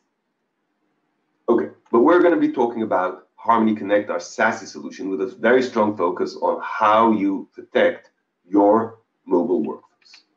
So what is Harmony Connect? Harmony Connect is essentially a cloud service providing network security and connecting your users, connecting your offices to everything they need access to. So we connect, and I'll explain exactly how, but we connect your users to the cloud. We connect your users to your offices to the cloud. The cloud, the Harmony Connect cloud element right here, is where we deliver all of the network security stack, and subject to the access control, threat prevention, and data protection controls in here, we provide access, secured access for users to the applications they need access to, and we make sure that the users do not get malicious content and attacks delivered to them. So that's essentially the idea behind our Harmony Connect platform. So let's look at it in a bit more detail. But before we look at the actual insides of the solution, a little bit about the principles, the core principles, and behind the solution. The first one, which is really, really important for us at Checkpoint, is the level of security. The ability of this platform not just to provide access control, but actually to bundle in threat prevention, user protection, the ability to identify and prevent breaches, zero-day attacks, zero-day malware, unknown phishing attacks. That's really, really important. We're very firm believers in not just detecting, but actually being able to prevent attacks. We know that if we detect an attack post-infection and it ends up in a log somewhere in your system, buried by the time you pick it up by one of your analysts or whoever is looking at your logs, if you have anyone looking at your logs, in many organizations don't proactively look, it's way too late.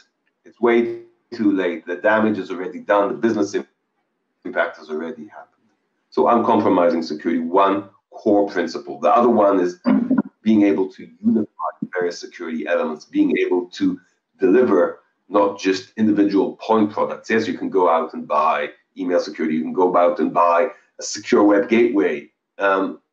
Unification, having one place to manage everything, having the components integrate with each other, having everything delivered out of one unified cloud security stack is an important element that we've stressed very strongly in the solution. Next, the principle of zero trust, built very deeply into the solution's architecture, and we'll talk a bit more about that. Earlier I explained, I think a moment ago, why this is so important. And we'll continue to talk about that soon. Finally, the user experience, because we understand that any security system, no matter what security we deliver, has to be user-friendly. It has to be able to deliver the security you need without impacting user productivity. So these are the guideline principles and where we have put most of the focus into our solution and where we continue to focus on our solution. So back to this diagram, which shows us the overall solution, we're going to look at several aspects. First of all, what's inside the cloud. Unifying, I talked about unification, we're unifying 11 different security services. The browser protection, the next generation firewall, the advanced threat prevention. I'm not going to stop on each of these because we have a relatively short time, but a very considerable stack of network security capabilities with device posture and compliance, with data loss prevention, DLP. Most of these capabilities are coming from existing well-tested technologies that Checkpoint has been using and field proven by some of the largest corporations in the world, banks, governments, major enterprises, and within our network security and cloud security and endpoint security products for years. So they're very, very mature and well tested. Some of these technologies are new additions. We'll be talking about our Zero Trust Network Access, or ZTNA for short, which is actually coming to Check Point through an acquisition of a startup company called Odo Security, an acquisition we completed about 4 or 5 months ago. And actually, always with me here today presenting was a co-founder and the CEO of that company. Now he's managing the SASE business for Check Point.